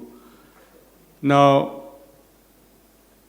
this kind of colonial ruling would be there in other parts of the world. So there would also be decimation of their cultures, and their civilizations, and their histories. Have you come across any of such things which you can tell us? The exact same thing that we faced was faced by everybody else. The Dutch also did the same thing, by the way, in Indonesia. You should read about the Dutch conquest of Bali. It's a brutal affair. Brutal affair. And I've written about it in one of my books called The Ocean of Churn. Please read it. The same thing was done, of course, by the British themselves in New Zealand, in Australia, and then, of course, North America. All the ancient native cultures were simply decimated. What is interesting about us is not that we faced all of this, but that we survived. And that is the greatest anger against us. Okay, thank you so much. So let me give you some examples of this. Let me give you some examples of this. Just like there was this idea that, some white people came and gave Indic civilization to India called the Aryans. And therefore, the justification of the British Raj was that now by the conquering India, they were giving us a software update. The same idea is there in other places. I'll give you another example. When they conquered southern parts of Africa, they simply said that there were no other African pre-existing civilizations. And whenever they came across an obvious example of a pre-existing African civilization, they simply came up with this theory that this must have been set up by some previous group of white people who came and gave it. So, for example, when the great city of Zimbabwe was found, we know now clearly that it was an indigenously generated civilization which was trading with the rest of the world, including India. And the country of Zimbabwe is now named after this city called Zimbabwe. But there was something just like our Aryan invasion theory. You can Google this up, it's called the Hamitic invasion theory. The idea was that somewhere from the eastern Mediterranean, the descendants of Ham came here and they set up a civilization, and that is why there is civilization here. The Africans, of course, could never have built the great city of Zimbabwe. So the same thing was done in every other place. It was done in Latin America as well. Same destruction. So nothing unique happened here. What is unique is our ability to have resisted this and having survived to this. And therefore, the great unhappiness with us. It's like the West. Red Indians, the way they treated Red, the entire culture was annihilated. Yes, Dipankar, your question, please. Thank you very much. It was a wonderful talk. Really enjoyed. You are absolutely right.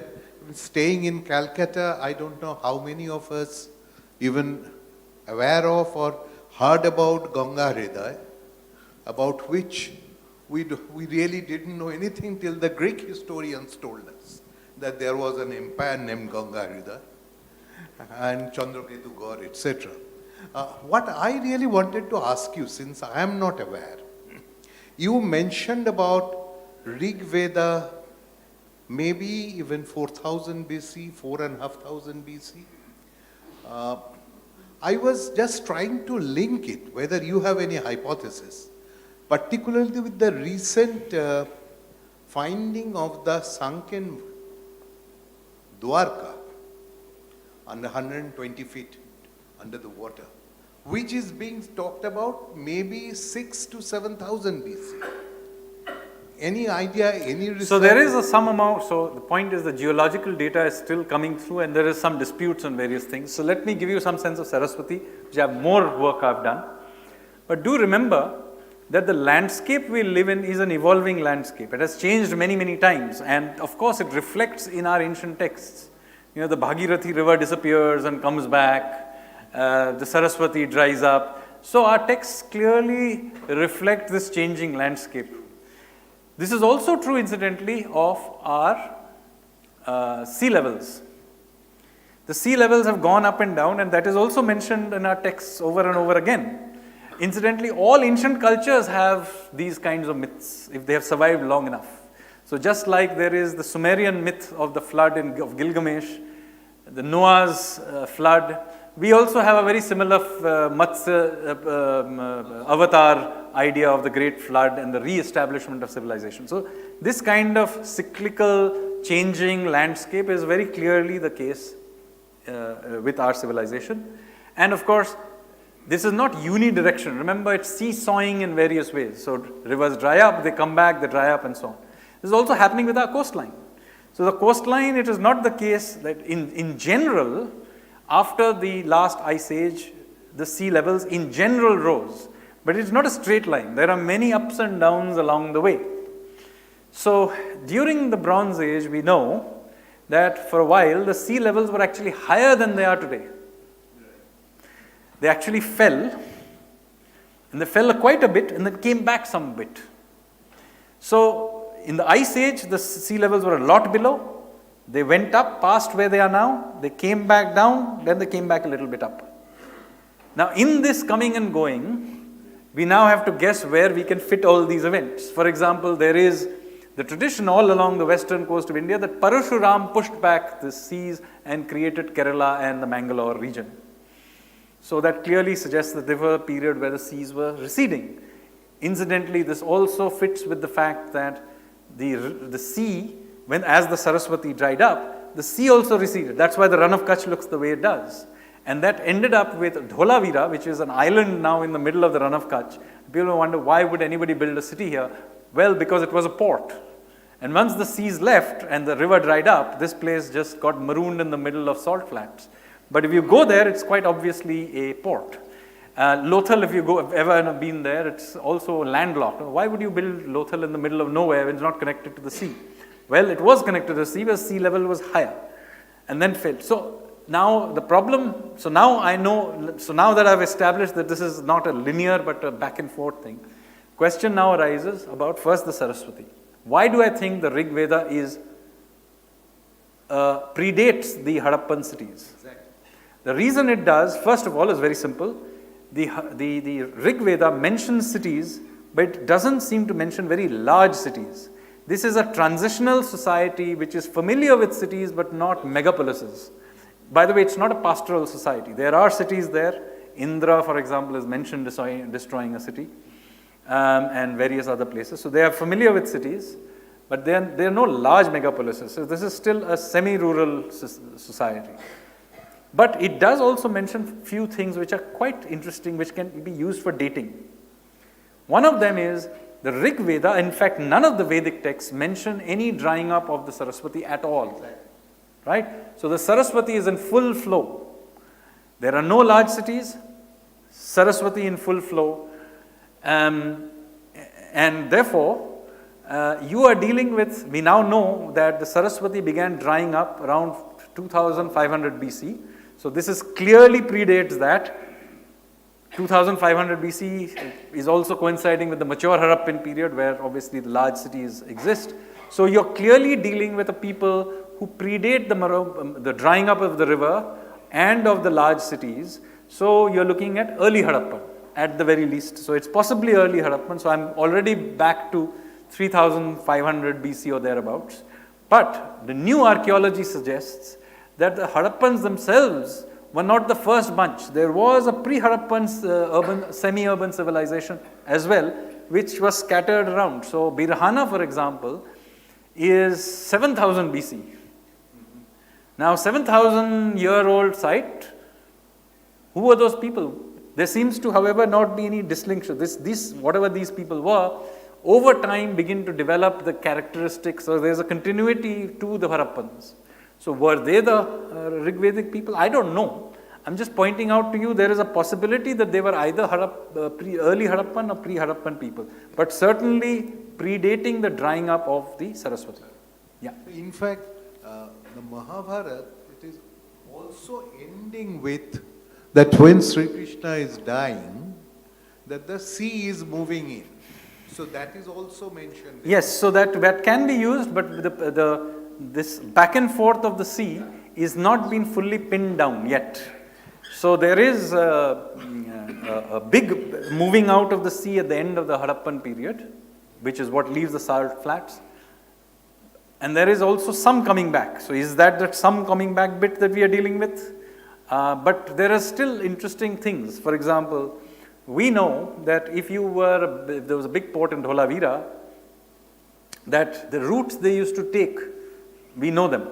There was a southern route which was heading towards Maharashtra coast, would go past Lothal. And Lothal is not a port by itself. It is actually a customs depot. So if you're going to and fro from Dholavira, you would stop at that dry docks, either to repair, and that's where the customs fellows would check what you're doing. But what happened if you're going westwards towards the Persian Gulf and Sumeria? You would have to go past Dwarka. Any other questions, please? And Dwarka, therefore, is a very ancient place. Please stand up, the other questioner, before I give it to... It literally means, incidentally, the gateway. Would you So like gateway to what? Come up, please. Thank you, Dr. Sanyal, for a wonderful overview of our history. I have enjoyed reading your books.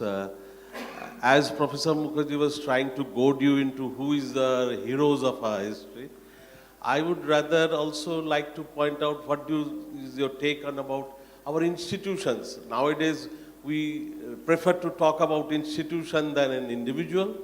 Vandalization of Nalanda University, there were many other universities, Takshila, and as he was suggesting that we lost some part of our civilization because of the vandalizations of those universities.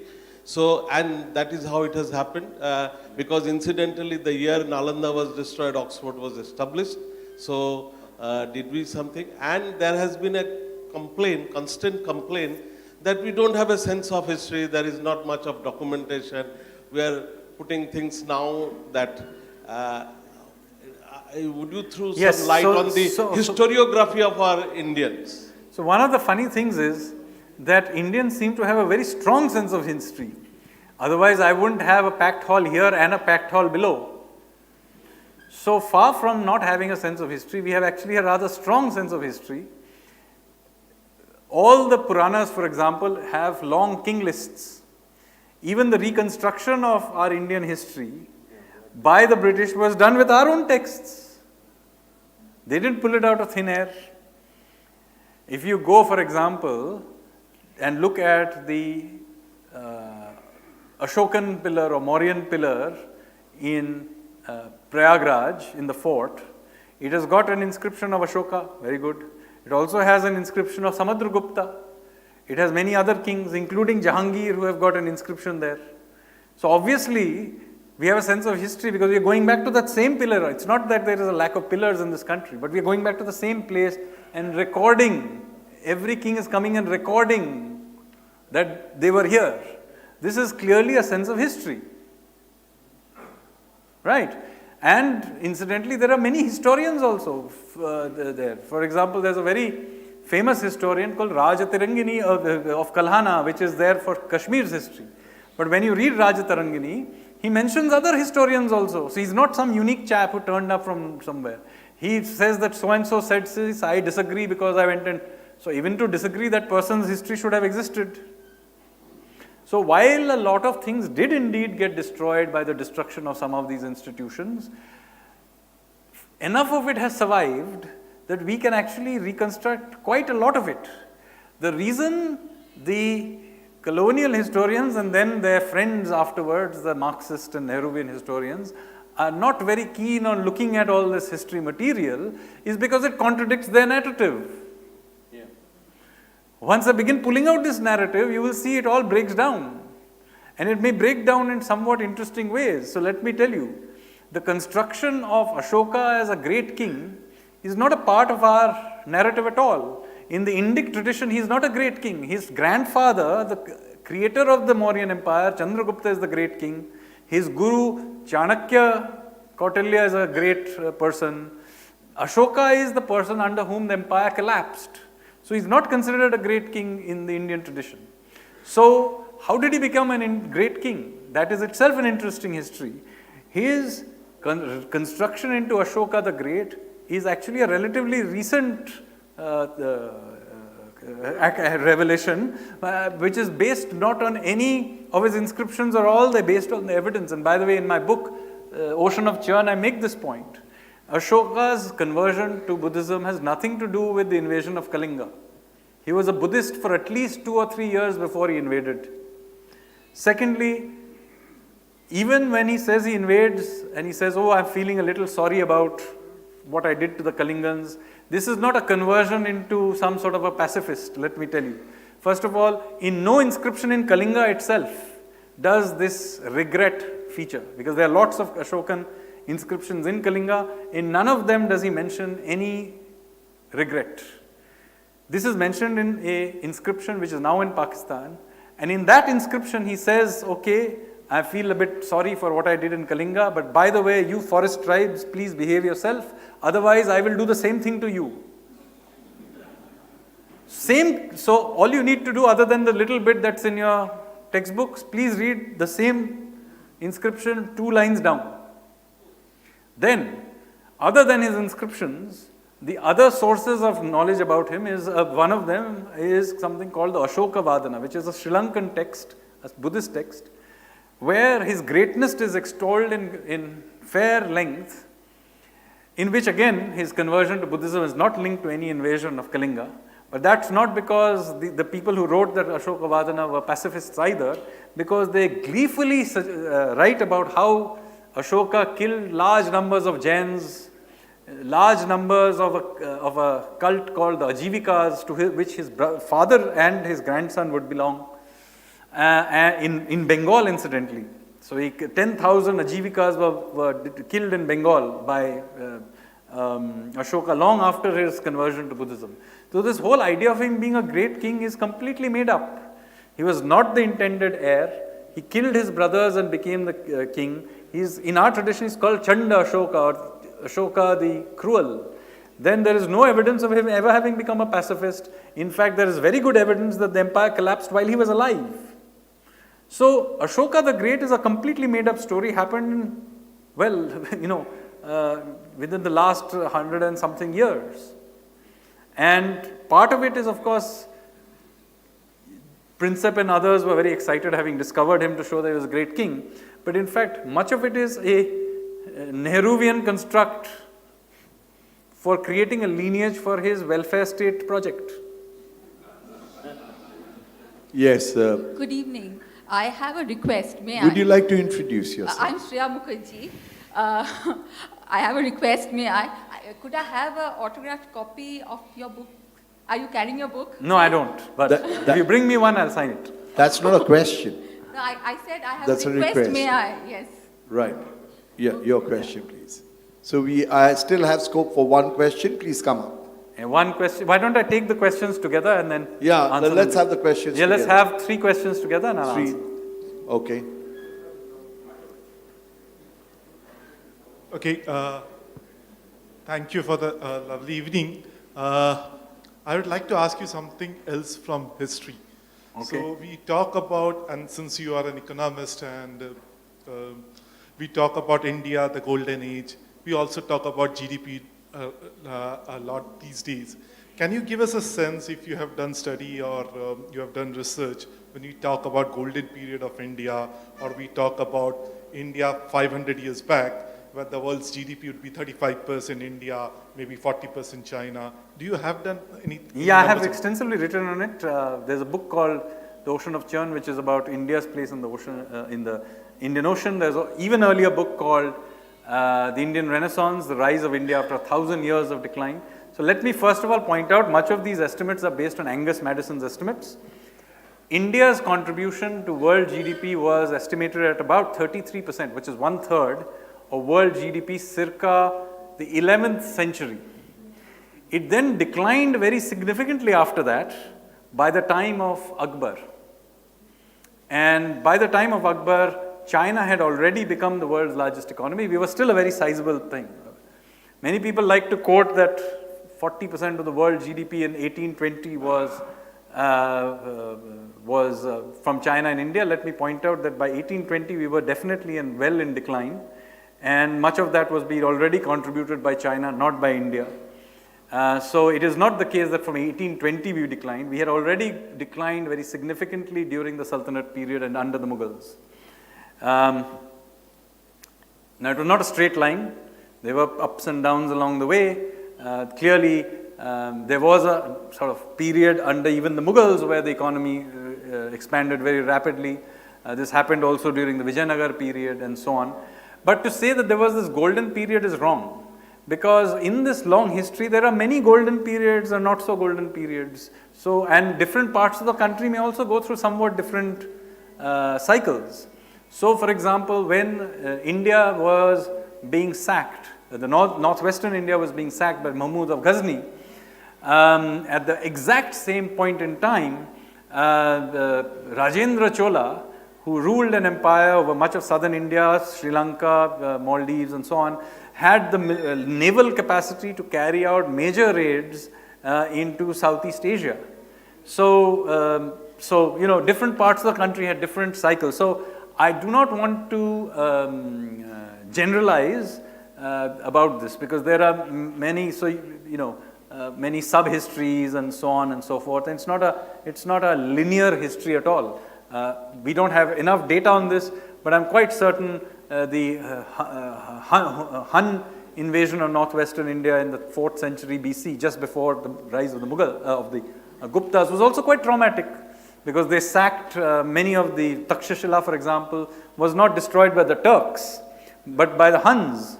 And the Huns destroyed Takshashila in 4th century AD.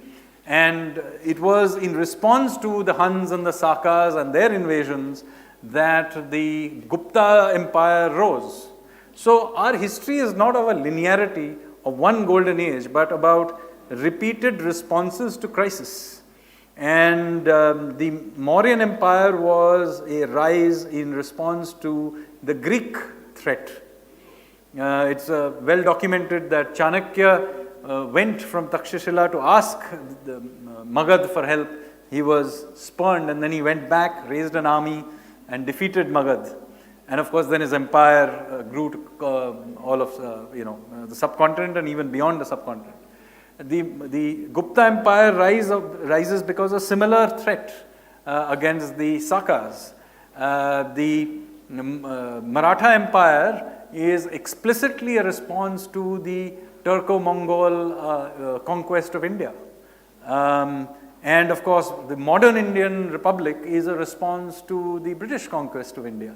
So, we have a history of fighting back.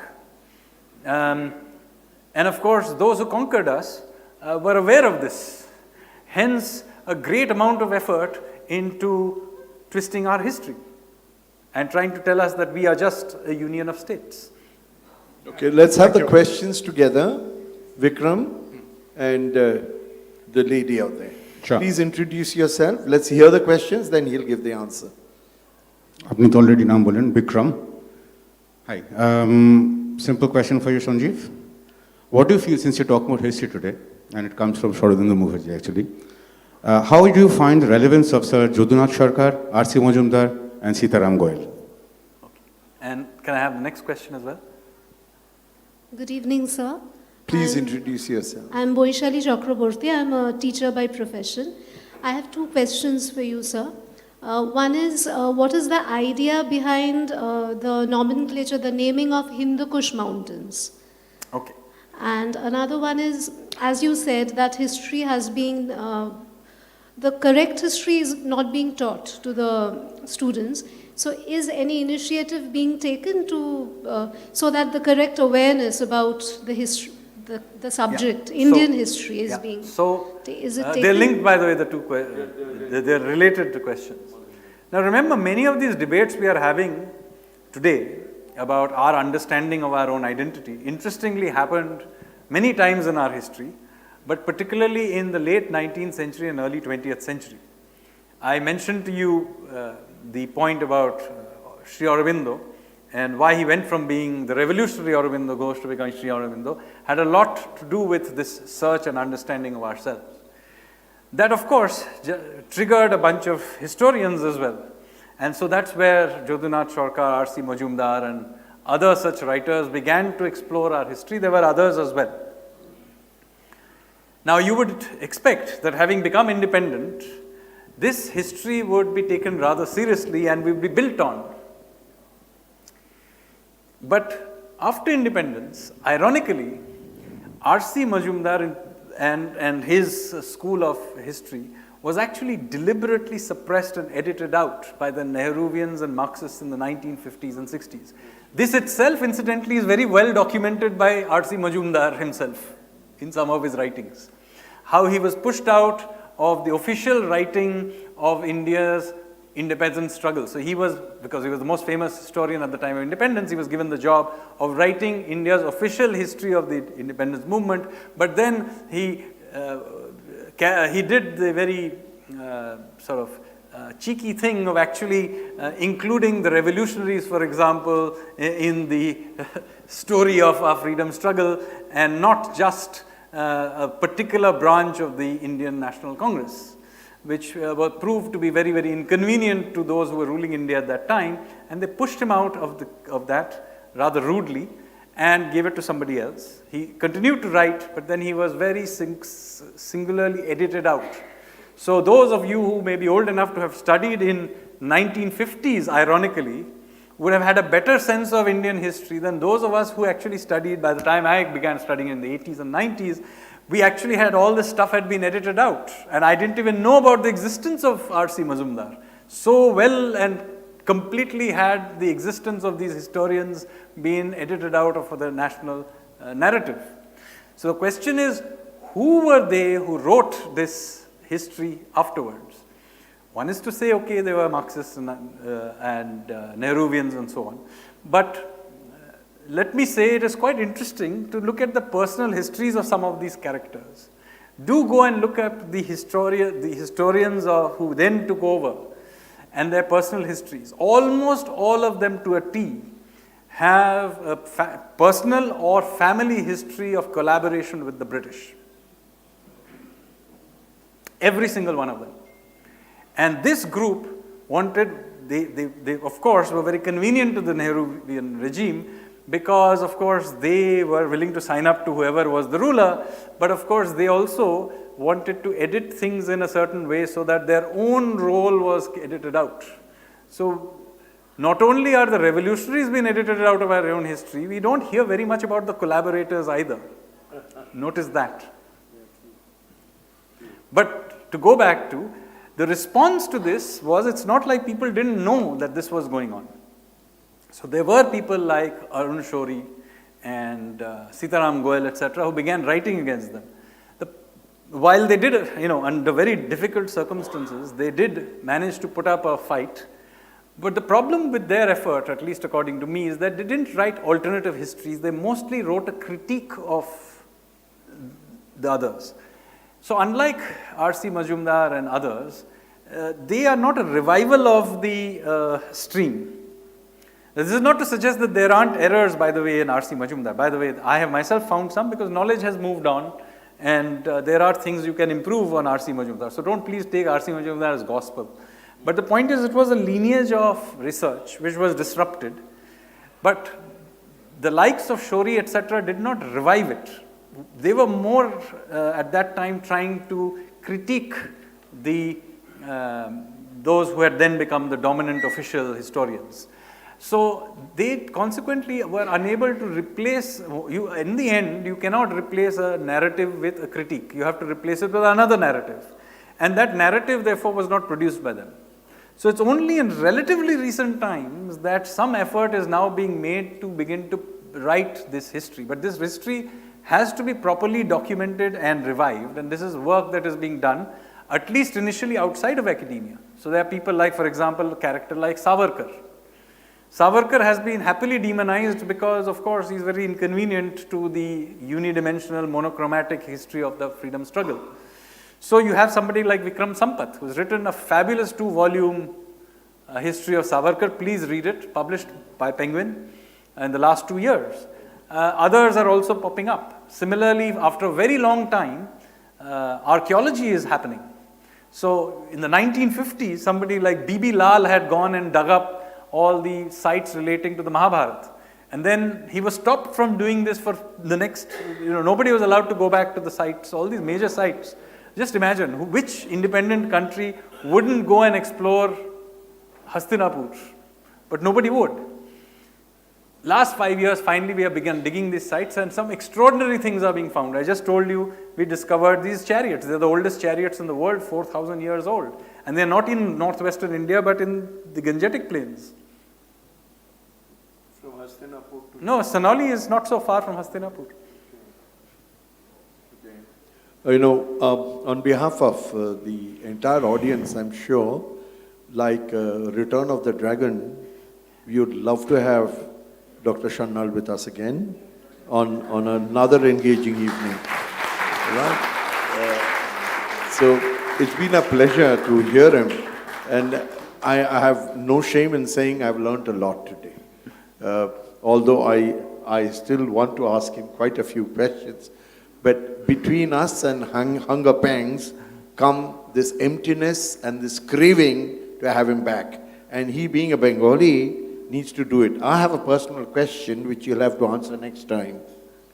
Why is it that with such brilliant people with you, and there are such many like you, perhaps somewhere in India, we still turn to people who ditch the country, go abroad, settle down there, take their citizenship, and only if they are in Berkeley, Yale, Rochester, Harvard, they are asked for advice. They have nothing to lose here. So is the government of India doing something to restore the confidence on Indian academia? So first of all, let me say that there is a term that I use for them called Siberian cranes, who come on the 15th of December and leave on the 15th of January so that they can meet their grandparents and then advise us how to improve India and Indians in general. I have written extensively satirical pieces on them. Those of you, never mind my history writings, those of you who like answer to that question, kindly read my satire, a book called Life Over 2 Beers, and specifically a story called The Drivers, because much of their knowledge about India tends to come from their drivers. They always start their speech in India Habitat Center with a line saying, as I was driving, I was coming here to this thing, the driver told me, and then say whatever it is they want to say. So this group of people, thankfully we were saved from them during this COVID period, as a result of which we did not carry out many disastrous policies which they advised the countries of residence to do. And hopefully their countries of residence will take their advice more frequently and leave us alone. Yes. May I ask former club president, Mr. Dilip Deepak Datta to come up and please propose a vote of thanks.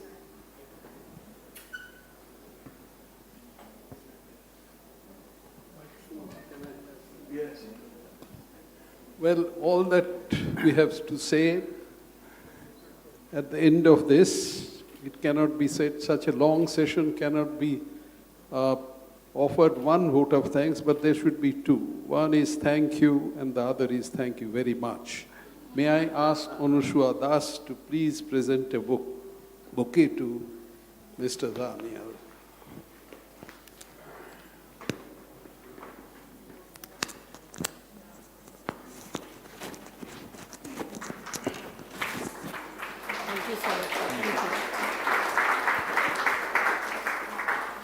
That was awesome. Thank you very, very much. Thank you.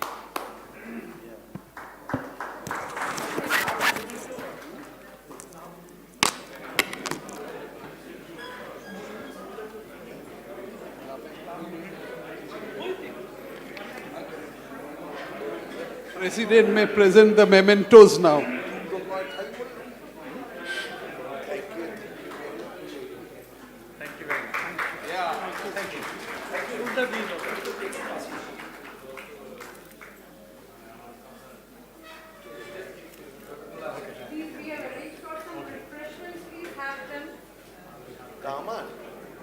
I'm a club member.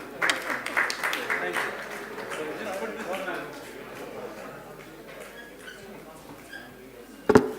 Thank you, sir. কেমন হলো? হ্যাঁ খুব ভালো হয়েছে। আমাদের একটা ছবি তুলি, দাঁড়াও আমি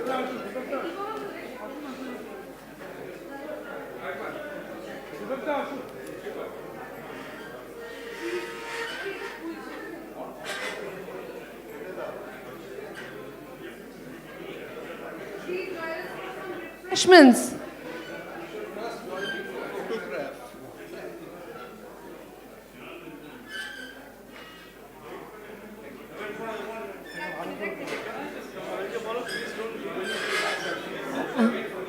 Good evening, members. Please don't leave. Please join us for some refreshments in the veranda.